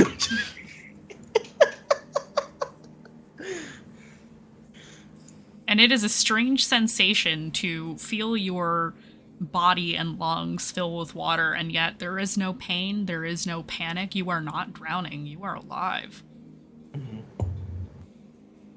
And then in this infinite darkness, you are reminded of the presence of this pillar in the center of this pool.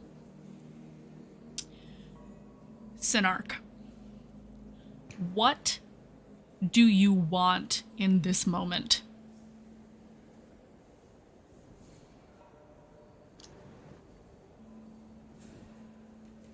I wish my friends were here.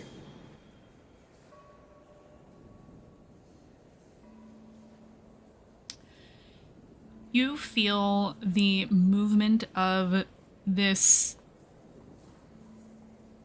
perfectly still water prior to this moment begin to push against you, upwards, up to the surface. And before you know it, you are being pushed beyond the surface until you are standing on top of this dais. And at your feet is a golden object. It looks like a bauble. It looks like a toy. You're not quite sure exactly what it is, but it is rings of gold attached to a frame, and in the center of that, the center of this strange, I think gyroscopic is the right word, item. For a ball that circles this ball? Yeah. Yes. In the center of that is yet another symbol that matches the one around your neck. I think Sin sort of like squats down and looks at it. And I think he comments to the air to like, this could be cursed. And then takes it. Just picks it up in his hands to like peer at it closely. You pick it up in your hand and you realize that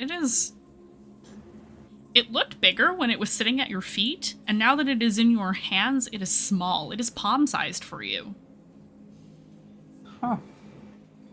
It is just a strange little object. I think Sin sort of like looks at it, and he sees the hourglass, or is it an hourglass or an infinity symbol inside? It is an hourglass in the middle. Yeah. So he looks at the hourglass and he looks at the make, and then he fiddles with the leather cord around his neck that is now wet, and he sort of like carefully undoes the knot at the end of his cord, and he puts down his like carefully but shoddily made hourglass where he had where he picked up the bauble, and he's like, trade you for it. And he sort of like he puts the bauble on the end of the leather cord now. As you do that, the water begins to light up a gentle golden glow. And before you can react, that light engulfs the entire chamber to the point where you cannot see anything. And that is where we are going to take our break. So, we're going to take a quick little 10-ish minute break. Everybody get a snack, stretch, get a drink, and we will see you in 10.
And we are back. Things and stuff. Somebody say something so I can make sure audio is working. It is. Okay, cool. Hello. Hi. For feature notice, I'm the next goblin at the bar eating a bag of nuts. Thank you, Pruse. So let me put some music on real quick. We are going to actually let's resolve what is happening with Sin right now. In case people just showed up, I traded my shoddily made, handmade hourglass that didn't work because Sin's not an hourglass maker for a gyroscopic golden ring ball bauble with a probably real working hourglass inside. So with a magic tower. I traded this with a magic tower. Yes, you did. We are going to now determine what happens to Sin. Determine? Do I have to roll anything? Oh my god. I am going to roll something.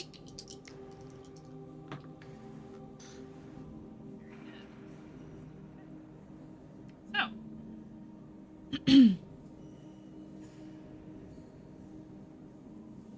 Before we get to that, what is everybody else doing? Fuck. Where do you all go? Yeah, I think that Rev would not push to go find Sin. I think that after a moment, they'd be like, no, we might as well just go eat. He'll wander back to us when he's ready. Okay. Do you guys go back to the salt flat to eat? Where you're staying? Did it look like nice in there? Like on a scale of 1 to 10, how nice was that place? It is the only option you got. Because Aurora was going to turn to Kazuhiko and say, do you know anywhere good to get something to eat in this place? The salt flat's basically it. Okay. This is not a big city. There's not tons of restaurants. This is not a fancy town, Aurora. Aurora turns and looks at whoever doubted her earlier when she called it a shithole. And yeah, I guess that's our only option. I go, but I pout just a little bit because I wanted to go look for Sid. So you all head back to the Salt Flat Inn, where you stayed last night, collectively as a and I'm sorry, the Salt Flat Tavern. Apologies. And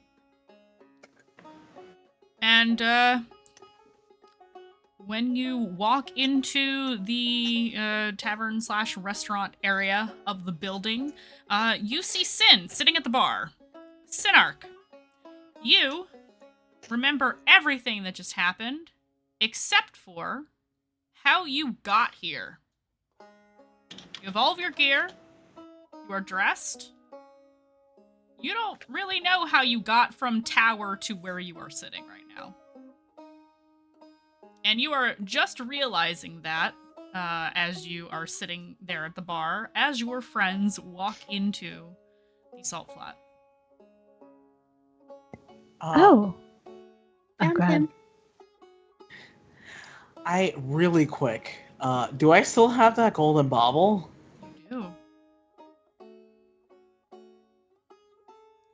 It is hanging around your neck from the leather cord with all the other tokens you have.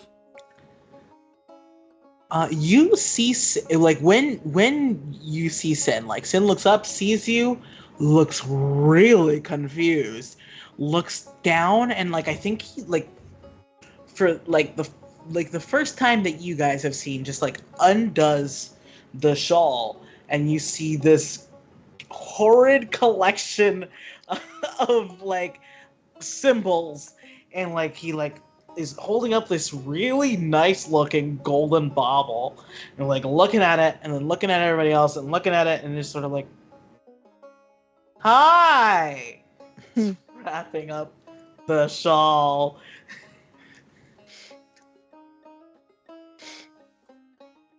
Or just whispers to Rev, Sim doing magic again? Or Is that what that was? Sin, I wasn't expecting to see you back so soon. I mean, I left a while ago. He looks at, he's just like, he doesn't want to say how much time is he doesn't want to ask, but he's just like, it's been a little bit. Did you get the space you needed? And The argument you had with Nikita feels like it was years ago. yeah, and I think Sin just sort of like goes from weird to soft, just very easy, and he smiles at Nikita and he's just like, yeah, I got my space. Good. And he looks at Nikita and he's like, you don't look happy.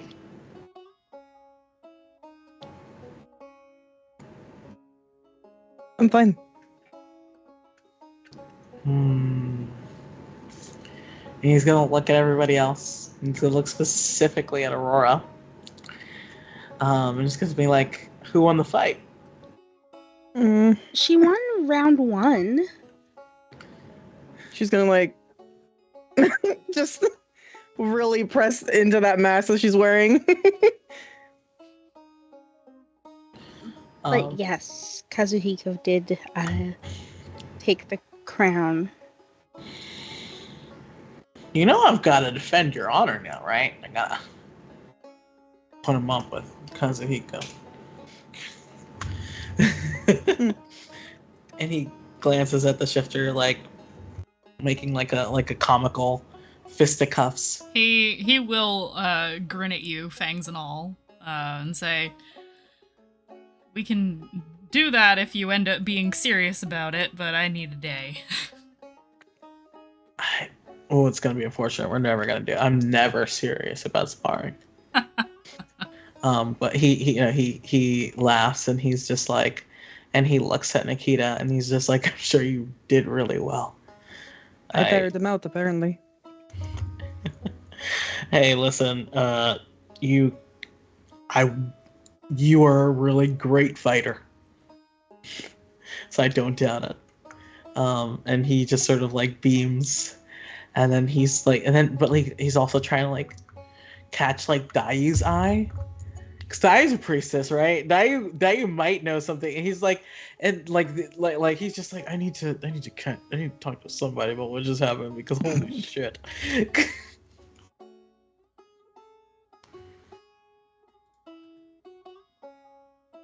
Well, okay. Well, now I have. Okay, one is Daiu. So when I'm looking at places, I'm also looking past places and through you, and also you. So you gotta like, do you? How, are you like coming up to me specifically, or are you trying to go like, like how? Oh, you know, I'm looking. I'm talking that. to Jennifer. He's like looking at Daiu, like, and then like sort of like, stretching his neck back, like we should go over there. You got hurt in your fight. Yeah. Ow. Sad kitty. You want some healing? Yeah, but not here. That'd be rude. Okay. Where? There. Is it in a bad spot? You guys can go to your room is still available, by the way. I mean, like he'd just be like, I don't want to take off my shirt in front of all these strangers. You can just go to the room. Okay. And I stand up and I go, I'm gonna go heal Sin. Haha, healing sins. And I'll follow you. What? Do you even slap your ass? Oh, you don't know how I've been healing people today. Let's go. You wanted healing in private. And yeah. I'm assuming we're going to the room, right? Yeah. So it's just like, I don't actually need healing. I went too late. I smack you. I was getting ready. I was like, I go through my cards. 1 second. I'm just like, oh, it's this one. I just smack you with it. Yeah. And Magic takes no effect. You just slapped him. Yeah.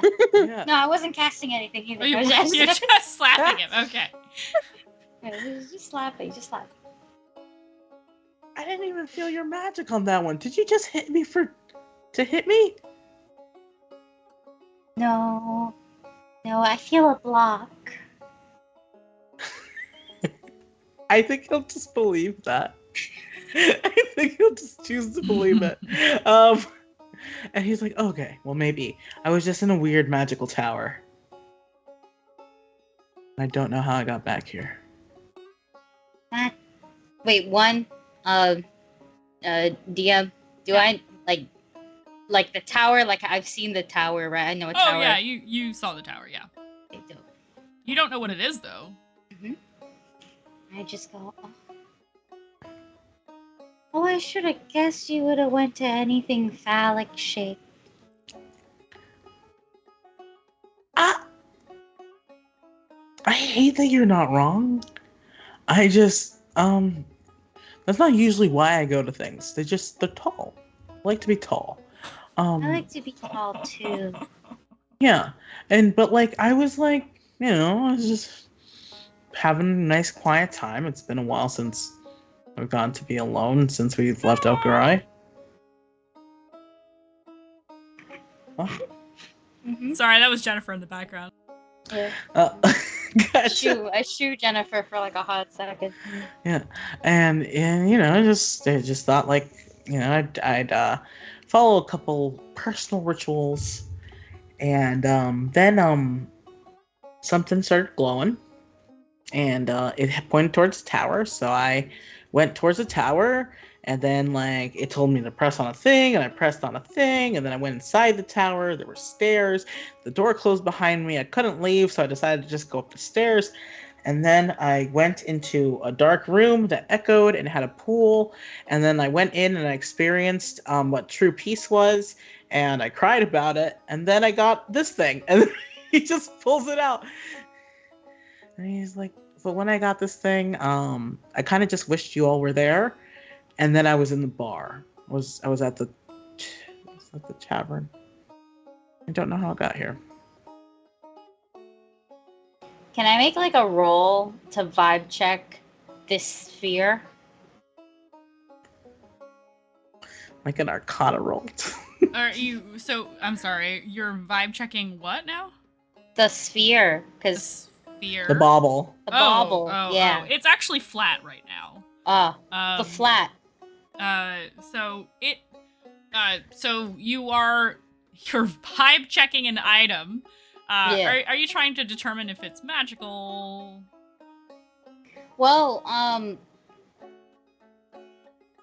I'm not the magic person. Like, am I a magic person? Yes. But these hands weren't for Arcana. They were for the dead. So my only guess is that you came to me for spiritual advice. So can Yes. I argue religion?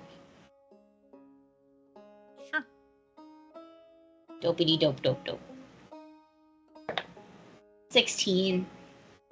You know that an hourglass is a symbol of Edem, the Timeless. A true neutral deity who is the deity of time.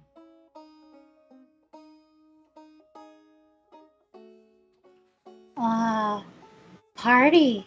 Did you, commune with Eden? I mean, yeah, shortly. Nice. Yeah, I mean, I figured that it was a they dem thing, you know. I was just wondering, what it meant. I don't know. It kind of feels like I've been away for years, and also for, a couple seconds. Just kind of disorienting. Well, when I meet with Aluna Seren, she kind of likes to drop me and I fall for a couple hours. But it's not hours, I think. Or it could be hours. Who knows? I don't know. I don't know what time it is. But, yeah, that happens if you commune with gods, I think. Neat. First time I did it, it was her going, hi! And I was like, oh, hello. You're new, but not really. So, Yeah. but congratulations, you're the chosen one.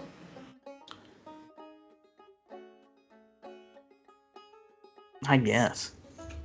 But Rep- if it makes you feel better, you're just a chosen one because there's so many gods.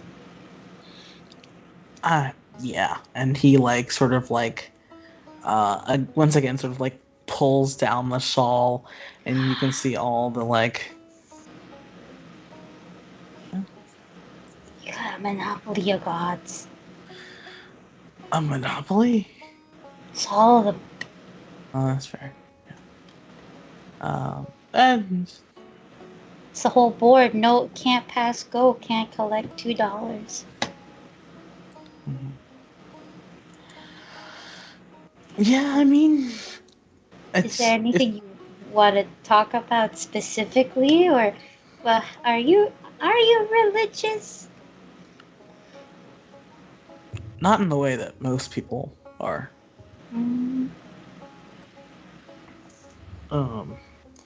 I just sort of figure that there's a lot of proof that the gods are real, that they act in weird ways, so I want to know what's going on with them. I want to know the knowledge that they have. And, well, it helps if you try and find a connection with them. Then maybe, if you want to continue this relationship, you should probably talk to a follower of Eden, because I'm not one, so I don't know what, if you have to do things like pray every hour on the dot, or just turn over every piece of sand in a bottle that you see. I don't know. But with Aluna Seren, all I really have to do is love her, and that's very easy. I think that's very beautiful. It also gives me, honestly, that's kind of what I was thinking about. Just wanted to see what should I do next. Yeah, that helps a lot. Mm-hmm. I will congratulate you on picking one of the weird ones, though.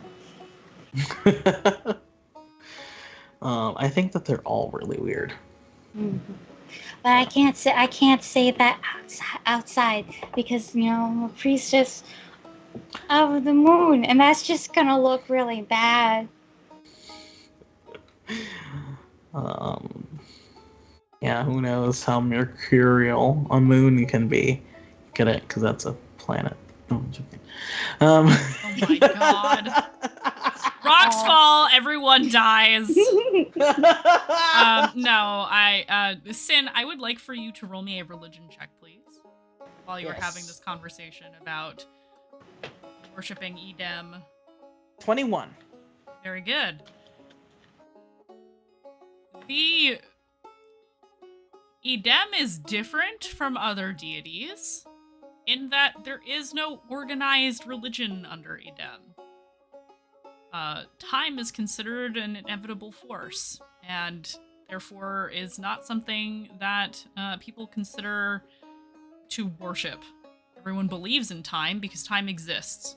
Therefore, Edem exists. That's fair.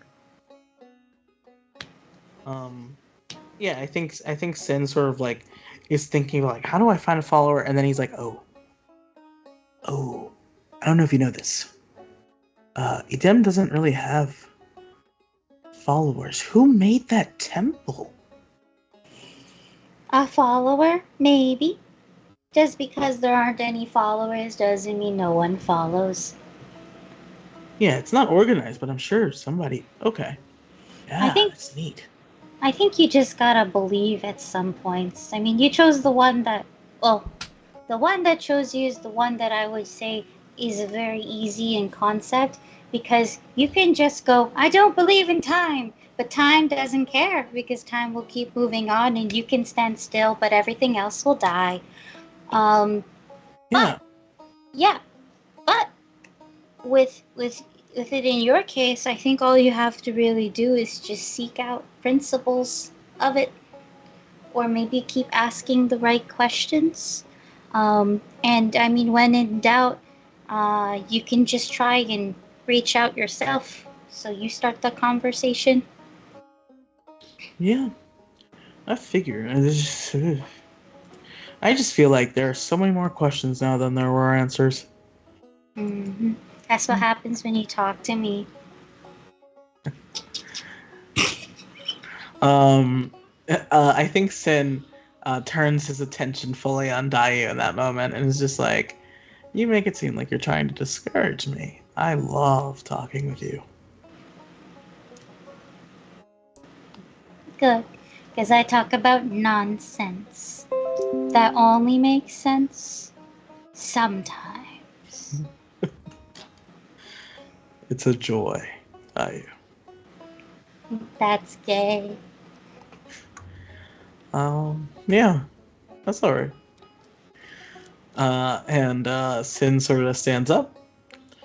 He sort of like brushes like his pants off, and he's like, "It's so weird." I was also naked, mostly, but then all my clothes were on. Interesting.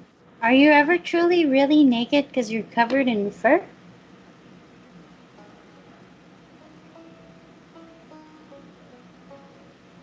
That's a good question.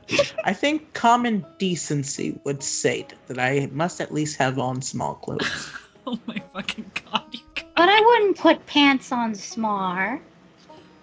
Yeah, but Smar doesn't have, like, bits that are obvious. You don't know that. We're animals. Just gonna put Smar on screen again for everybody at home. Just a reminder of what Smar looks like. Little flying squirrel, little boy, little guy. I wear shoes because like my feet don't work that way unless I wanted to. But like, do you see the point? Like, I'm technically bare pawed the whole time. I mean, me too, but I don't have bits. I don't want my bits out everywhere. Are your bits out everywhere? No, because I have pants on. Put that thing away. What? Does your tail count as a bit? Because I don't think so. I don't think so. Is it a limb? It's a limb, but it's not bits.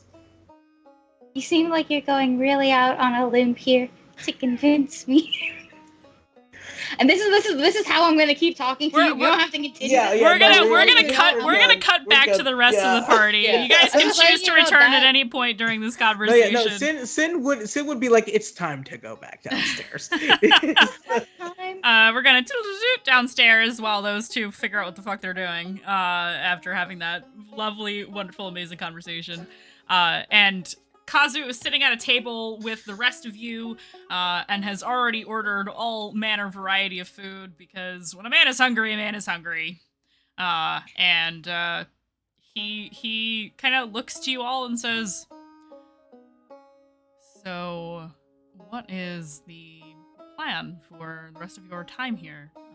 Dayu had mentioned possibly staying here for another day or so, but I don't believe I was given any details as to what you are doing or wanting to achieve."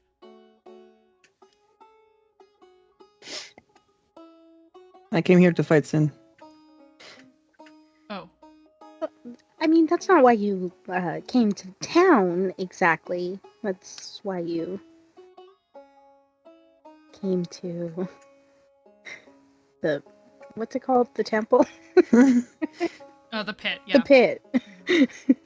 That's why you came to the pit, but we did kind of get tasked with going together somewhere, and Dayu said it was really dangerous.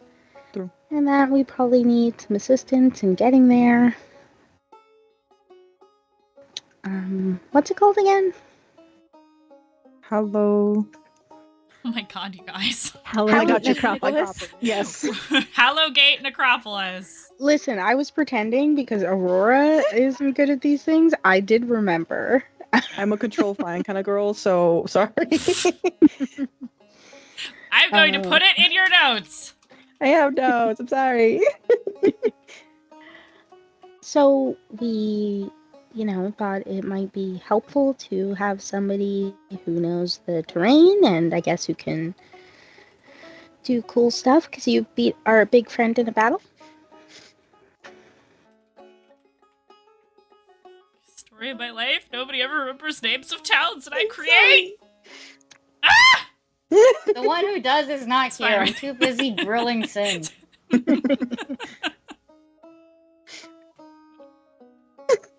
The people at home, you cannot see this, but I put in big letters in the notes chat that we have in Discord, and I put in bold with underline Hallowgate Necropolis, and in parentheses, it's where you're going, the capital of Southmore, and I pinned it because I'm a petty bitch. But Aurora, does that bitch know anything? Probably not. Probably not. She knows they're going as a group, and somebody else will tell her where to go. So that's how she conveys that to Kazu. I'm gonna make it part of the overlay. The words Hallowgate Necropolis. It's gonna be on the screen permanently just until you fucking get there. Yeah, it's just a watermark across all of your faces. Only you guys, not me.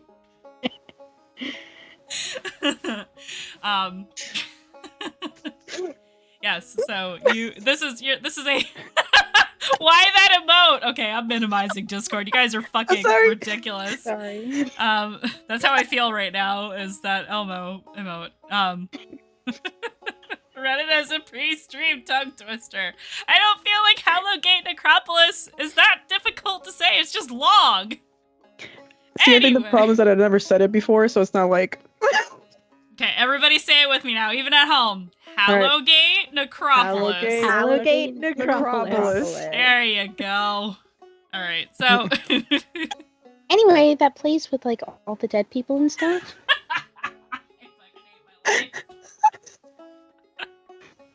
Love you guys so I want to much. believe that this is happening in character, like it's Kazuhiko who's going with me now, class.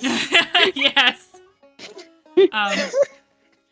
I think Rev will say, "Oh, but I guess we don't know if you're coming with us yet. Are you gonna read that note?" I have not received it yet, so he shrugs. Damn you, Dayu. I don't don't know why she needs to give me a letter before I make a decision. He kind of She shrugs. said you didn't decide, so I thought it was on you at this point, so I'm confused. But also, I was busy. Well, before we talked today, I was undecided, and now she's telling me to be undecided, so I will wait. She always has a reason for these things, even if it is roundabout. Good to know. I have known Dayu a very long time. Since we were children, actually. Really? How'd you meet? She has not told you? No. Told us no? Oh. Well, I think I'll leave that to her if she feels like sharing. You're no fun. I never claimed to be. He kind of smiles at you. Oh, look, Well, food's here! We'll see if we can loosen you up on the road, maybe. Phrasing. Likely not. Oh, look, the food's here. And Sin and Dai, you may return at any given point now. Can I say that Sin heard Aurora's terrible phrasing?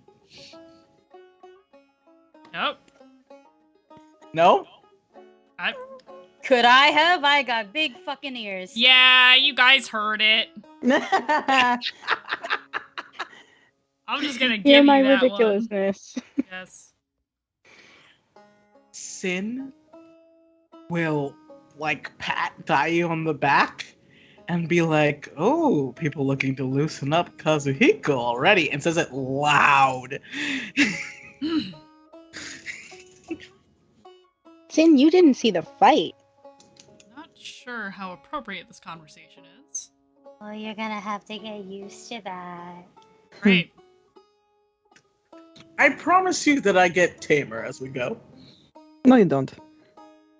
The camera turned off right when you said that! Everyone disagreed with that. I didn't do that on purpose. Oh, That's I great. need a new webcam. I'm so sorry, guys. Oh my That's god. so funny. Sin's Oh like, my god. It's like, fine, you'll get used to it in time. I'm sure I will. Food? Anyone? I ordered a lot, so feel free to partake. Yes, please. There's like meats and cheeses and veggies and fruits and wine and all kinds of things to nom on. Aw, hugs. We love Yeah. hugs. So cute. So cute. Sin sits down next to Rev and is just like, you're gonna be so jealous when I talk to you later about what happened today. Rev's mind immediately goes to the fight and is like, what else do you have to tell me? I saw it. You don't know. And Sin's still lord this over Rev for the entire meal. It's just like grabbing stuff to put on his plate and is just eating to his heart's content because he has realized that Kazuhiko is paying and he's gonna let the Lord pay. Let the Lord pay. Mm-hmm. No, same, because I'm also eating. I'm eating a bunch. I think I missed Southmore food. So, yeah, it's like the minute I taste, I'm like, fuck decorum. Let's go. Yeah. I was eating politely, and now I'm not. Yeah, it's like pretty standard fare. It's not terribly unlike things that you can also get in the Vale. It's the flavors, you know? But something that is interesting about especially Blackcade is that the salt on the table is very coarse and saltier maybe even than most of the salt that you get in the Vale of Night because there are salt flats outside of the town. Hence the name of the tavern. Oh. Right. Wow. And Dayu, you know this. Blackcade is known for salt production, production of certain dyes, clay, fiber materials like hemp and cotton, and leather of a variety of different types, depending on like whatever animals or monsters people can get a hold of. Those are the main Dyes, exports you of the town. Yes, dyes. I'm gonna make sure I pick up some paint later. Yeah, you can definitely get pigments and things like that for paint. Paint. Um, No, so yeah. never mind. All right, you guys are in the tavern now. I should probably turn on tavern music. That might be good. So yeah, you all sit down and have a nice meal. After all those comments, Kazuhiko is a little bit quiet. But other than that, you are free to have your revelry and conversation as per usual. Since started it, Rev will be just poking him every 5 seconds, like, well, where did you go then? What did you see? You weren't gone that long. What could you have seen? We met you back here. Did something happen in the tavern? And I think he just does that like a little gremlin chuckle every time that you ask. Oh my god. And I think it finishes up with, if you give me a kiss on the cheek, I'll tell you. And like he immediately goes to be like, I'm joking though. No, immediately. Like, does not wait for you to be like, you're joking. Rev kisses them. 20 sides to every story! Thank you so much for the raid with a party of 33 sweet beans! Welcome in, everybody. Happy Wednesday. I hope you had a wonderful stream, my friend. Yeah, you're just in time to catch Sin having done like, oh, I'll tell you if you kiss me on the cheek as a joke. And then his knowledge-hungry friend being like, mwah! Yes, we're all being very gay tonight, and Yeah. the gayness continues, but what you did miss was an interaction between Sinark and a mysterious tower in which it seemed to break reality, quite literally. Yeah. What was it that somebody said in chat earlier? Sin saw infinity and then dissociated? That's a pretty accurate description of what just happened. And we are now in the aftermath of that with Sin sitting with all of his friends at the Salt Flat Tavern and lording over Revelation, the fact that he knows something that she does not. For that and I little think- price, it can't have been that good. Yeah, Sin like covers like his cheek and looks like surprised, and he's just like, I went into a tower of Edem and I got a bauble. You are weak-willed.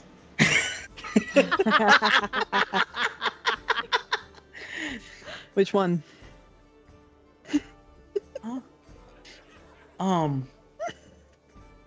No, I don't break a promise, even though it was a joke.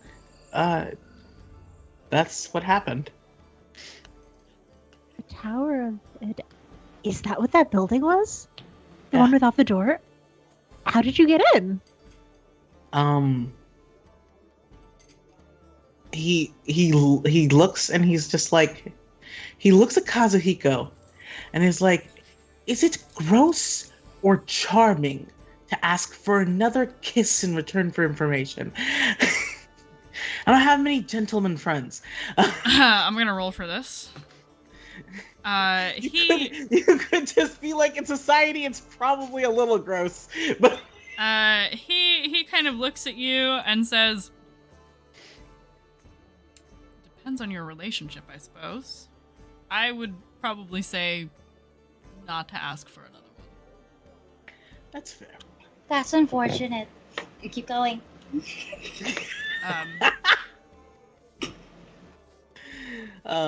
I think Sin like looks over at Rev and sort of like laughs and just like gives tries to give a charming smile, and he's just like, maybe not in the tavern, because it was really weird.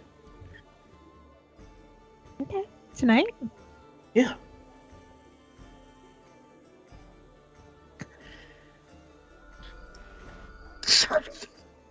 Does anybody want to take care of anything else in the tavern now? Because I know Dayu has wants to speak to Kazuhiko at some point. So No, actually, I'm gonna do it right now while Rev is flustered. I will take out my letter and like just like I'll like tap it on his arm, and I only tap it more aggressively when he doesn't get it the first time. Sorry, Dayu. He leans over. He looks over to you and is that okay? And he'll just take paper. He takes it from you. Do you want me to read this now or Whenever you want. Should be before you decide if you want to come or not. Which you have not decided yet. as you wish. He hasn't decided yet? That is should what she not said. have. You should not have yet because you haven't read my letter yet. Okay. Would you like to step outside for a minute? Do you want to talk about it? Do you want to read it while? Do you want me to read it while you're here? How do you want me to do this? How you want to do it? I'm very confused. I just want you to read the letter before What? you decide how you choose to read the letter.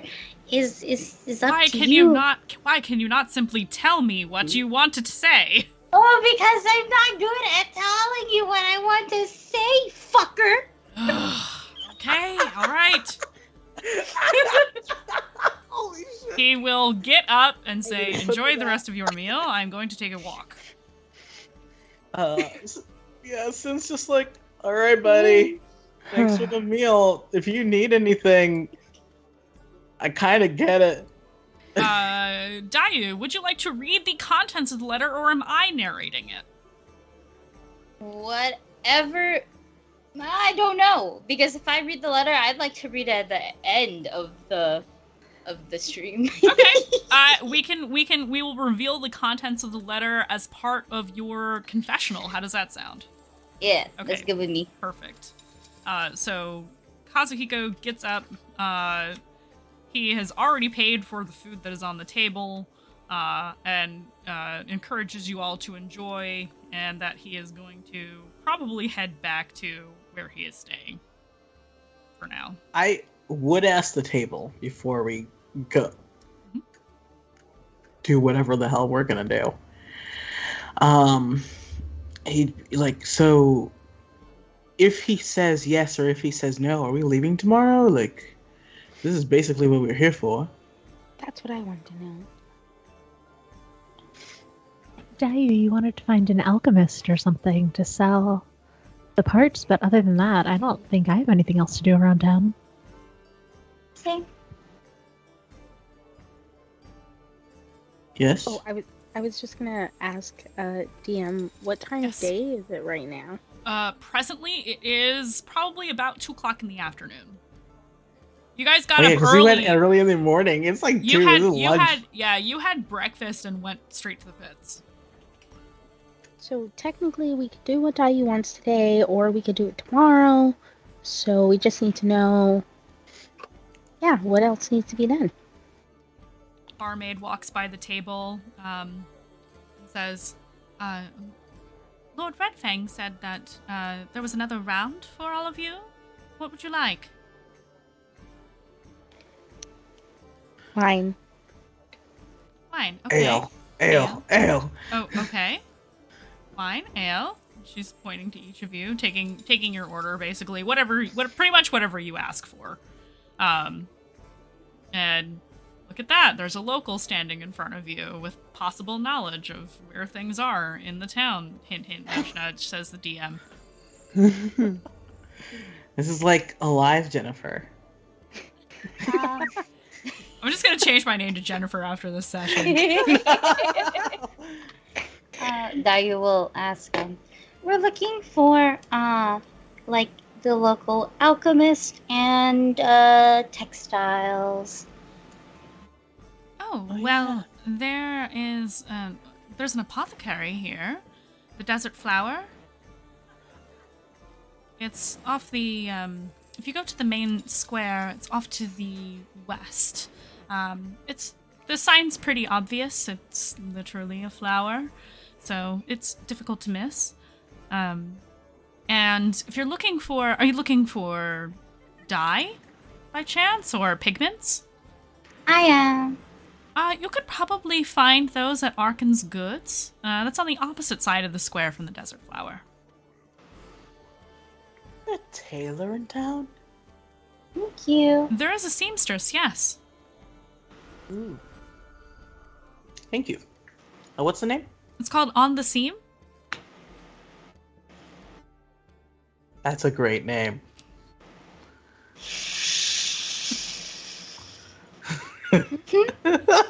Basically, all the main shops are kind of in the main square of the town, as well as like the main guardhouse and all the things that you passed when you came in with the silver something. What the fuck did I name these people? Silver Sun pickups. So not the Silver Sun pickups. Jesus, the Sterling family. That's why I was thinking silver. Yes. The Sterling family. The Sterling Silver family. Yes, all the things that you saw when you first came to the Silver Sun fucking pickups. I'm dead. But yeah, in that general vicinity of the town is where all the shops kind of are mostly centrally located. So yeah, there's three stores that have been listed to you: the apothecary, the seamstress, and the general store. The Midnight Suns, god damn it. Too much Iron Man. Bad game. Oh god. Sorry, hot takes. Alright. Back into character, everybody. Yeah. But yeah, she tells you whatever you want to know about the town and then goes off to fetch your drinks. Oh, and my drink was just like lemonade. Okay. I've had a couple That's shots already. That's I'd rather fine. just yeah. Whatever you ask for, you get. Yeah, I think Sin is just like, ooh, I think I'm gonna get a nice, like, debonair outfit put into the shift weave.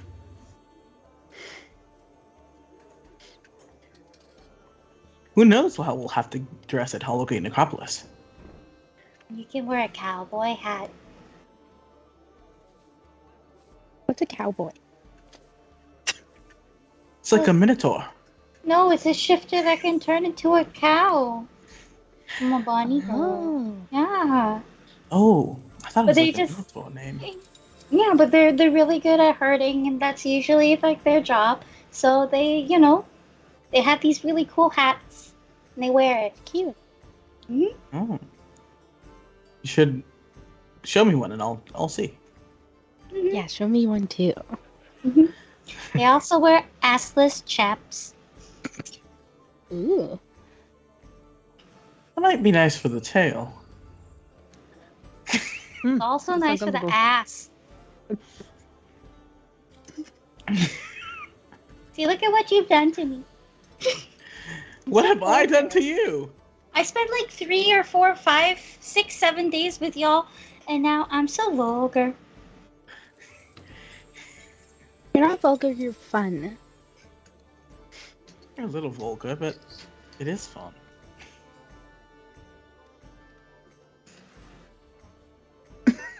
Are you gonna... What, I think Sin will ask, because he's dying to know. And he's gonna be like, what'd you write in your letter? Lots of stuff. Okay, are you okay? Do I need to fight him, like, in a No. non-fun way? No, I don't think he'd ever be bad like that. Well, it's not... Sometimes you don't mean to set out to hurt people. Doesn't mean that the hurt doesn't happen. Yeah, but I think I've done most of the hurting on him, so if anything, it'll make sense. Okay. Well, as long as you're okay. And I'm even if so you're much better now I got that letter out, actually, yeah. not, I'm glad.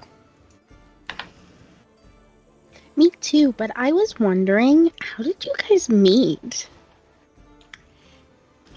Oh, so we were like really small, and there was a lottery drawn, and my family won, and his family won, and then we got engaged. Was that the purpose of the lottery? To decide who would... Yeah. Interesting. My parents had an arranged marriage, which, Mandy, is something I decided recently. Got that down. You bitch! I was drinking tea! Don't do that! I'm a spit person! Don't do that! My mouth is so fucking small! That was amazing. Oh my Everybody god. quiet. Okay, we're safe. Safe. Jesus Christ. Had that shit on lock, I was like, no, I can't. So, Aurora's parents had an arranged marriage. And I go, oh, was that nice? I guess they're married still. Yeah, but they don't like hate each other or anything, right? It's like chill. No, they're like a team. Very formal and rigid team. I don't know, they're into it, I guess.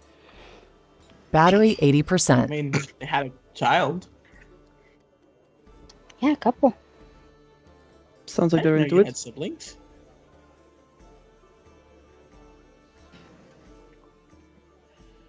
I'm sure chat I'm gonna hates me right insight now. on Aurora. Yeah, I want to insight too. I'm I was sure- like, damn, Aurora's quiet. I'm sure chat hates me right now because I accidentally hit the battery check button on my headset, and so everybody could just hear battery 80%. Oh, I'm like, no. fuck! I wish I could turn that voice off. I hate it. Sorry. No, would because admit. it's totally like, oh, yeah, I know you heard. I'm so sorry, you guys. I didn't need to I hit the did it. button. I'm sorry. I apologize. Glad this isn't an audio podcast because people would fucking hate it That then. was my insight. Yes. My insight check was 17. Mine was 18. What are Mine we was also inciting? 18. I'm so Aurora. lost now. Okay, we're inciting Aurora Oh. because Sin was like, "Oh, I didn't know you had any siblings," and Charmy looks like I kicked her dog. Well, you know, Aurora that's... just nodded. She just nodded. That was her response. No, nothing in the face. Did Okay, give me deception. Face, yes. Give me deception or persuasion. Your choice. You do not have to tell us which against their insight checks. that? Okay. 10. Yeah, we all know. Yeah, what's Yep, up? it's obvious. Yeah. What's the vibe? Aurora is like upset at the conversation getting around to this subject and has regrets about what she has said in the conversation so far and is now trying to downplay her involvement in the family discussion to avoid the subject. How nice is Sin gonna be right now? Well, let's be fair. How needly is Rev and Dayu about to be? I won't have to be mean if Sin does it. Oh, Dai just keeps quiet. I need to roll something. Or Okay. it's just not making eye He has- contact anymore. He has some social graces.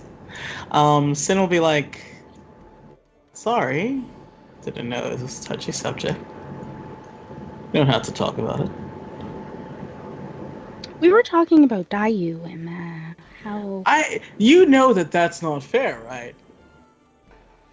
What's fair? What were we doing earlier? That's more important anyway. That's what we were here for. Not my silly old family dramas.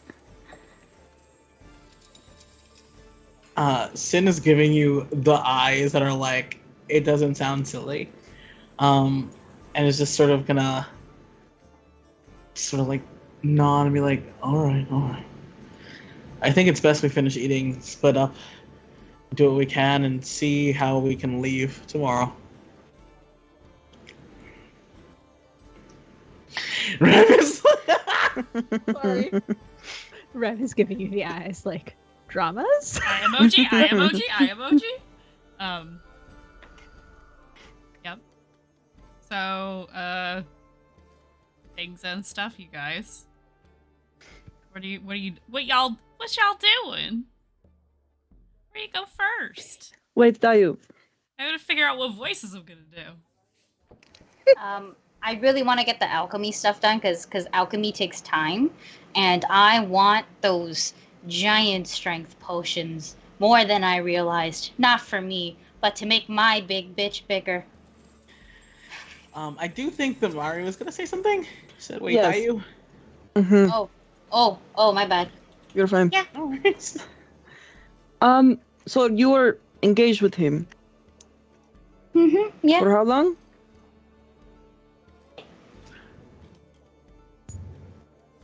Like over 10 years. I'm sorry, 10 years. Yeah, we were small when we got engaged because they wanted us to, like, spend time with each other. We're the same age, so we hung out a lot. And there's a lot to learn for him. He has to learn a lot of stuff. I have to learn a lot of stuff because I'm not from a hunter clan. And he's a lord.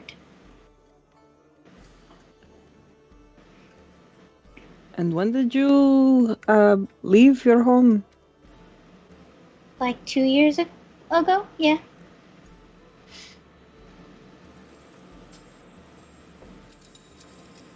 This is probably a stupid question. In all that time of being engaged, you never kissed him? No. But you want to kiss your brother? Growing up small, that's really hard to kiss somebody you grew up with. I guess. But if Well, you're I never engaged, there's saw already him, a boundary there, isn't there? Maybe? I don't know. I don't understand it too much. I never saw him as my brother. It was very, very clear that we were going to get married. I wasn't implying, like, it's weird to kiss someone you grew up with. Didn't you grow up with, It was weird. But then you ended up with them and you were very loving to them. I wasn't saying it was bad. Huh. Saying it can be hard. It can be hard to kiss somebody. Have you never read, like, Friends to Lovers before? Are you that sad? Most of the books I read skipped the friends part. Oh. And I like brings her ears all the way down, like, oh. I know what kind of books you read. Like, just one of those things. Are they the same kind of books that are stuffed under your mattress in the temple where you sleep? I would never bring such books into a holy site without letting the temple. Oh, no. Oh my god. Have you read 50 holy Shades of site, Green? right? Like, you know, like.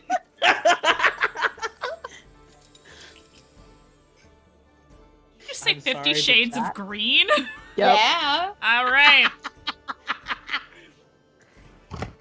Okay. All right.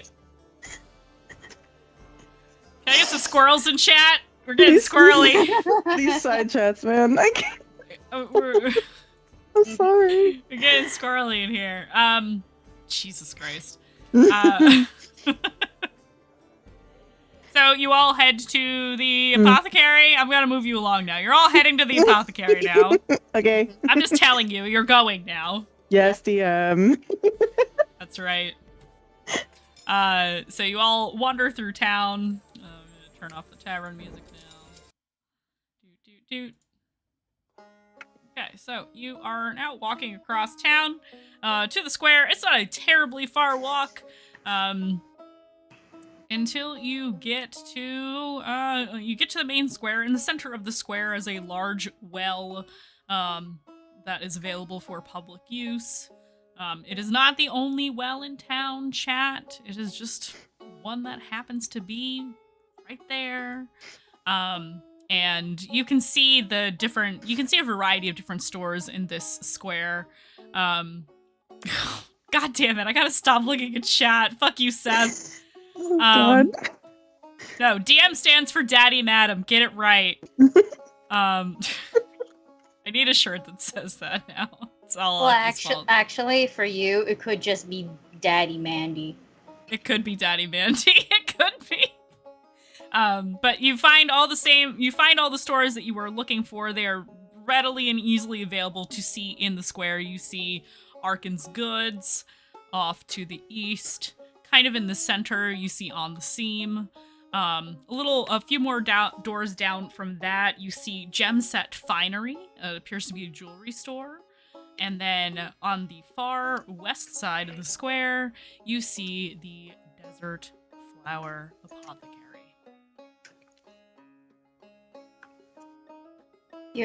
We cannot hear you. Can't hear me? No, like you said something and then it. The Desert Flower Apothecary. Did you hear the other things I listed? I listed 3 stores before that. Okay, cool. Yes. God forbid I don't shout at my microphone every time I open my fucking mouth. Story of my life. I need a different microphone, honestly. Square, silence. Really? It was silence? Yeah.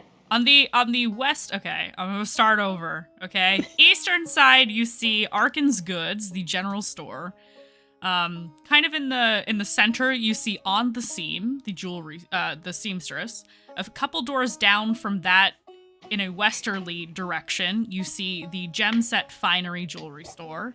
And on the far western side of the square, you see the Desert Flower Apothecary.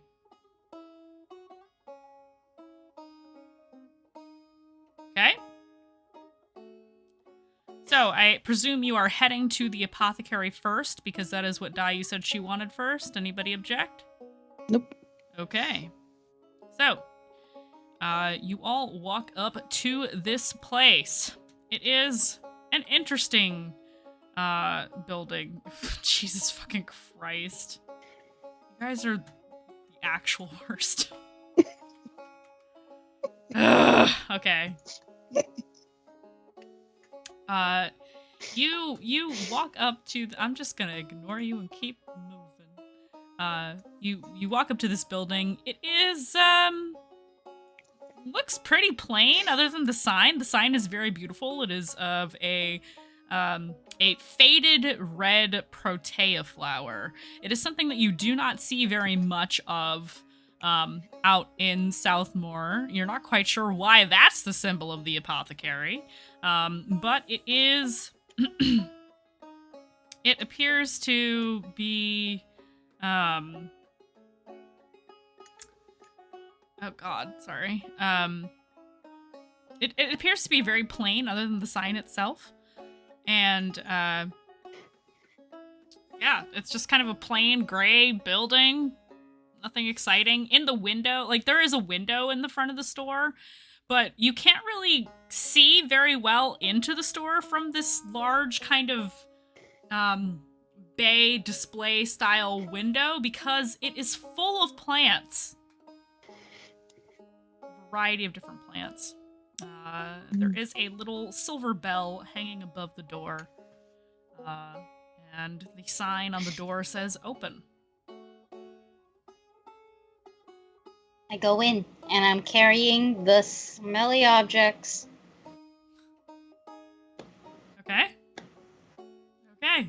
Are you going in alone, or is the party coming with you? They can come if they want to. I'm just going in. I see the door, I go. Yep. Okay, so you go in. I'll bounce her. Does it look small in there? Like, does it look like cramped and I mean, you can all magic-y? you can all fit in there. It's an apothecary. It's not a magic store. Mhm. Okay, so those of you who choose to go in, and it is a you smell. Let's see what you smell. You smell a little bit of sulfur. It's a little weird. And you hear some rummaging happening in the back, in the back of the store. There are shelves that have a variety of jars and vials and all kinds of things. Particular items that seem to be suspended in some kind of liquid.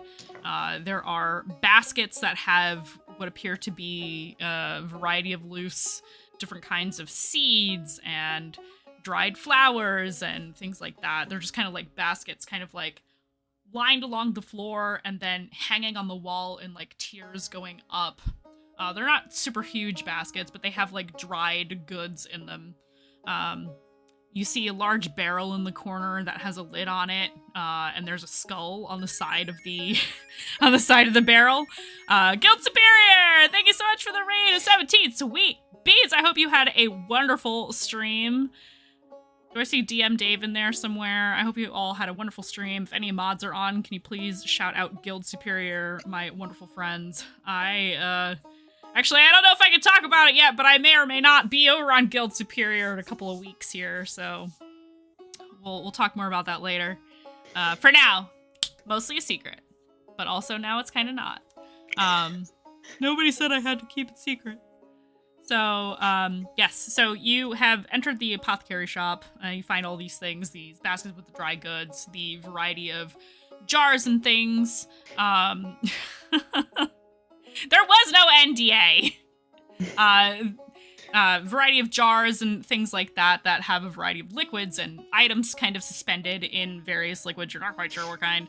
And then there is the barrel kind of in the corner. It is a large barrel that looks like it could have some kind of, looks like it would be like a wine cask of some sort, except on the side, painted very sloppily, is a big white skull. And an X on the lid, on top of the lid. And you hear rummaging and grumbling in the back of the store. That is what you see.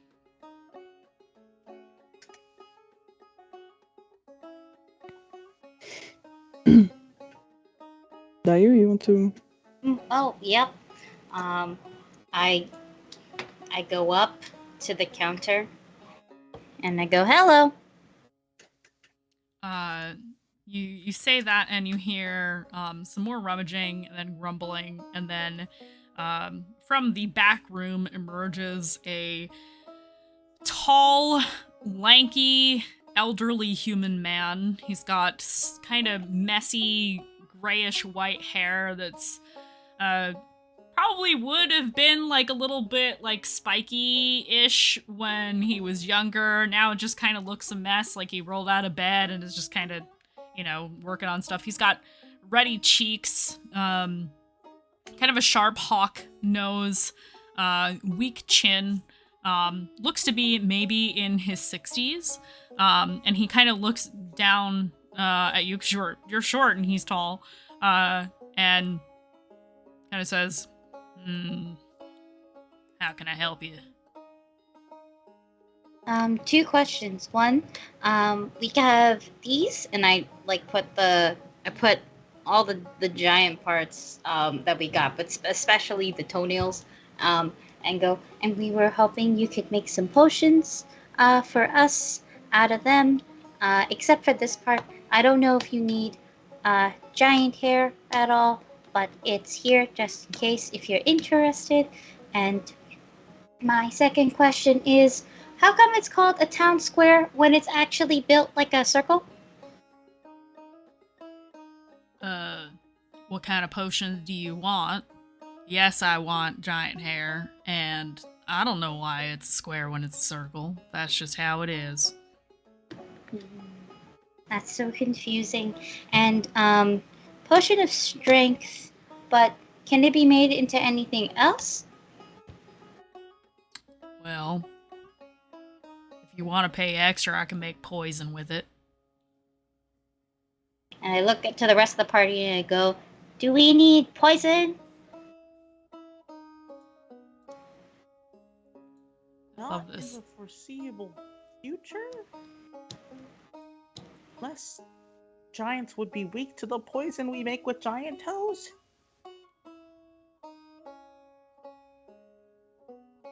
Like, he looks at the apothecary. Sin has been very careful to put his hands up on his chest. He has his arms like this because he's just like, I don't want to touch anything that I could be allergic to. Sin doesn't have any plant allergies, but he's not risking it. Oh, okay. Yeah, he's been just like very careful not to touch anything, not to like push on anything. He doesn't trust it. And he's just like, are giants weak to like poison made by toenail? Or would they be strong to it because it's toenails? I imagine that if it was a potion made from the thing that you're trying to poison, it probably would not have any effect because it's literally body parts it already got. Yeah. So then, no, if I make poison from this, it will sap the strength of a person rather than gain. If you know what I mean. I unfortunately do. Directly. We ran into some shades before we hit town. No, Dai, I don't think we need poison like that. Especially if it's gonna cost extra. Okay. And I go look back at the man and just go, then just giant strength is good. Alright, that's gonna be... He kind of looks at a book that is on his, that's on the desk, on the countertop, which next to the book you see like a little bell, another little bell, the kind that you tap. And he flips through this book. It appears to be some kind of like price log and ingredients log that has a variety of things in it. He's not hiding it, so you can definitely read what he's looking at. And his finger follows down the page to an item, and it says Potion of Giant Strength. And he says to you, what kind of giant is this from? Hill. Okay. And he flips the page to the next page. And you can see Potion of Hill Giant Strength. It'll cost you 500 gold. Takes a lot of ingredients to make this kind of thing. Damn, didn't know that. And how much would the hair sell? Well, how much you got? You got the whole head of hair. You got. Whole head. I'll give you 50 gold for it.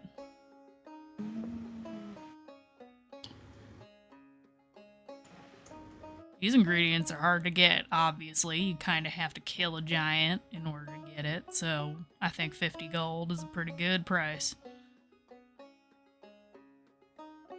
No, yeah, and 500 gold is even with us giving you the toenails. I mean, I'd be using the toenails to make the potion. You gotta grind it into dust.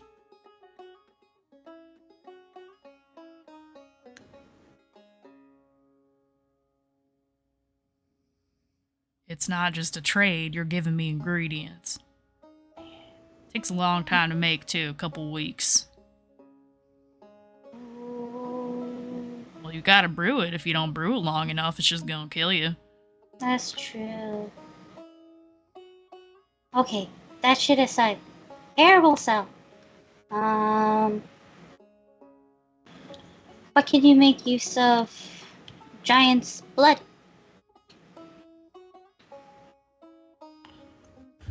Giant's blood can kind of do the same thing on its own as a potion of giant strength, but only for a few seconds. Short burst. You gotta boil it first. It's kind of gross. It smells a little weird, but if you want me to boil it up for you, I can do that. How much would boiling be? And if you say 100 gold each, be real cross with you. I mean, if I'm just refining it real quick, it'd take me maybe a couple hours. 2 gold. That's much better.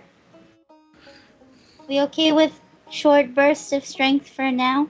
I mean, people don't generally drink giant blood, but that's the effect it has. Cannot promise you that it tastes good.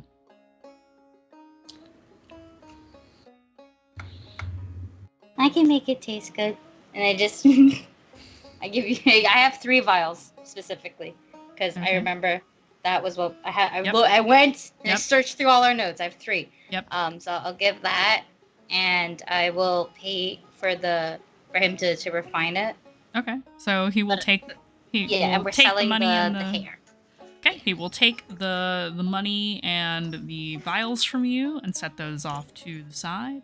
And you hand over the disgusting, matted, bloody, probably still has the scalp attached hair from the hail giant, and kind of slap that onto the desk.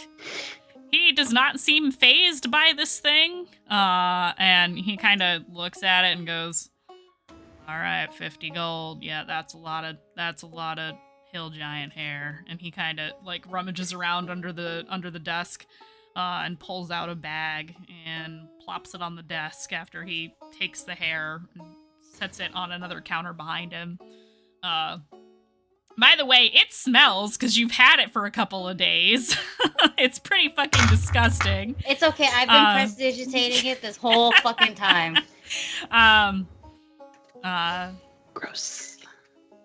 And he puts the money on the counter. It's in a little brown leather bag, and he says, 50 gold. Feel free to count it if you want.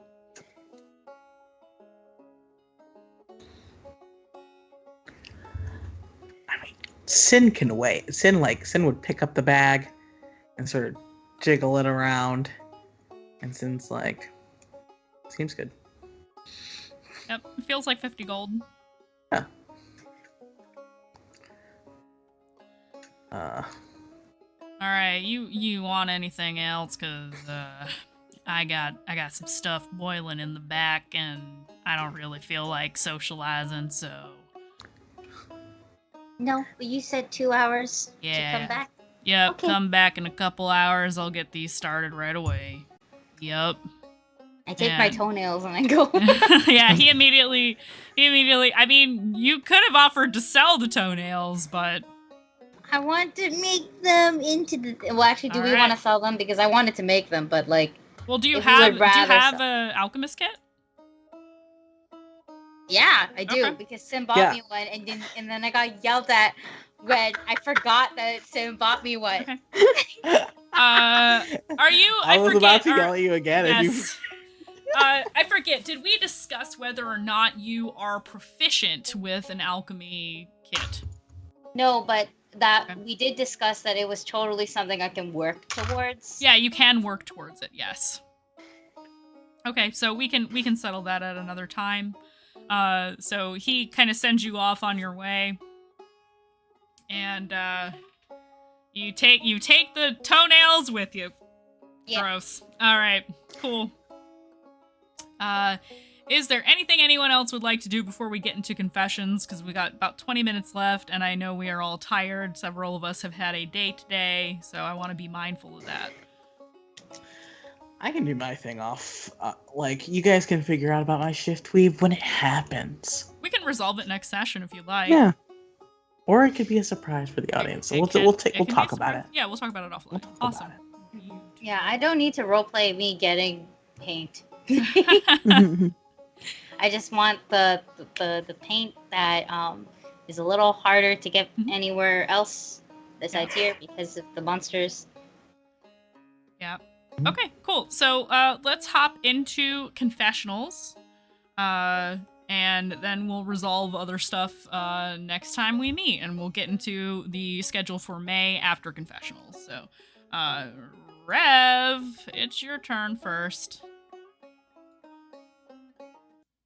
I guess I should have gone after Sin. I can't believe he got into that tower without me. Like, and now he won't even tell me what he saw up there? That's just deeply unfair. Ugh. I mean, the fight was good though. But I wonder what Dayu wrote in that note. That's it. Okay. On to Nikita. They told me to win, and then I didn't win. But it's fine. It's fine. I keep losing. But I won the last fight. But then I pissed him off. Doesn't feel right either. I can't believe they were engaged all this time and they never kissed once. Really? Once. It did not take me long to, like,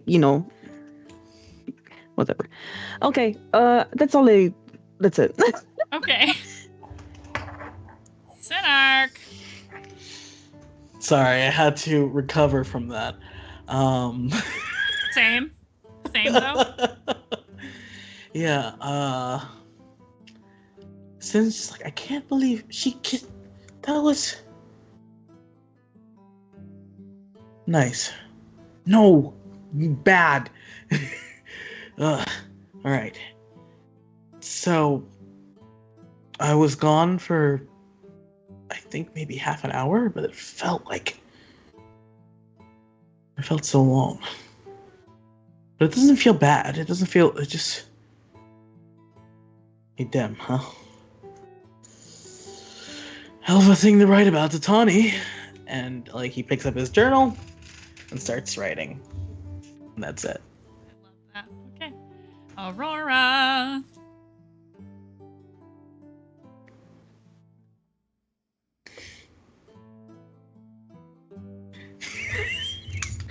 Sorry, I've been attacked, so Y'all don't understand. Alyssa is a menace in the fucking group chat. No.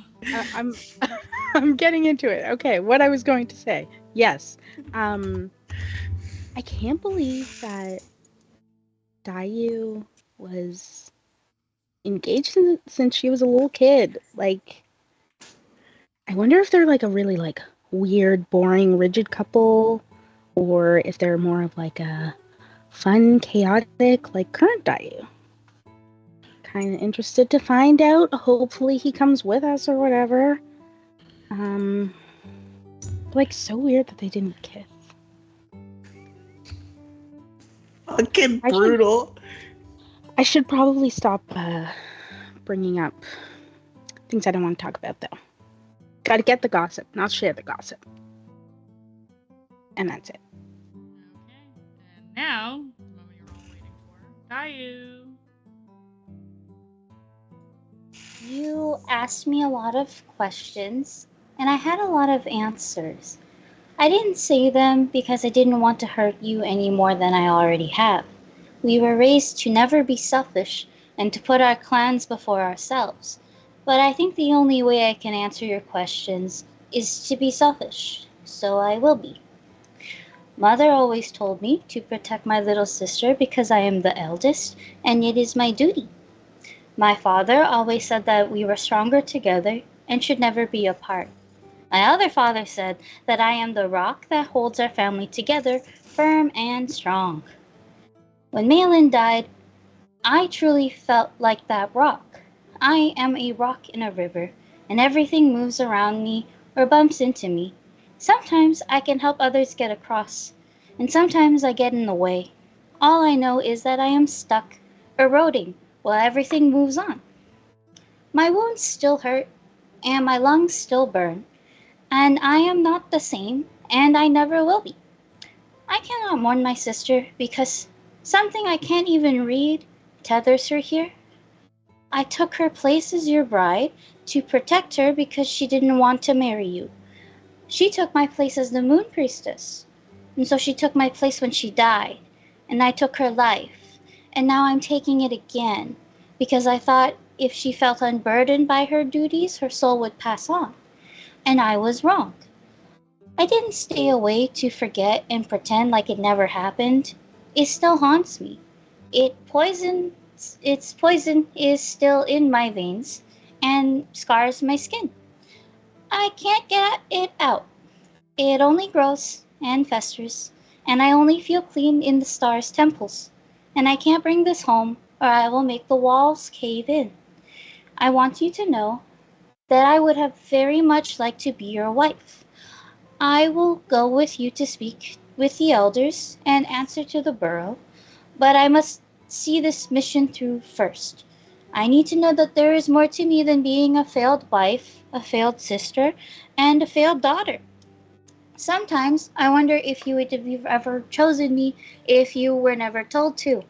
And I think that you should be selfish too, and you should do what you want. You should travel where you want, and hunt what you want, and be what you want with who you want. We have never wanted anything in our lives, and I think if anyone can break free of this river, it's you. I don't want to see you erode with me. I will continue to be selfish and ask for your forgiveness.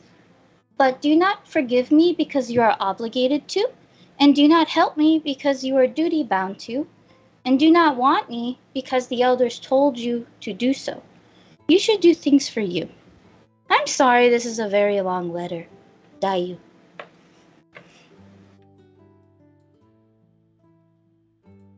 And with that, let's find somebody to raid. I only wish that chat could have seen everybody's faces while Akina was reading that. So that's for me. I got to see that. I got to see that. That was for me. That was a little tweet just for me. Yeah. We are going to go raid into. Let's see. I think initiative order is kind of just getting into it. Let's see. We're playing the 10th, the 17th, and the 31st this month. Correct. We're off next week. Correct. Thank you for saying so. I was going to get into that next. Let's see. Sorry, I thought you said...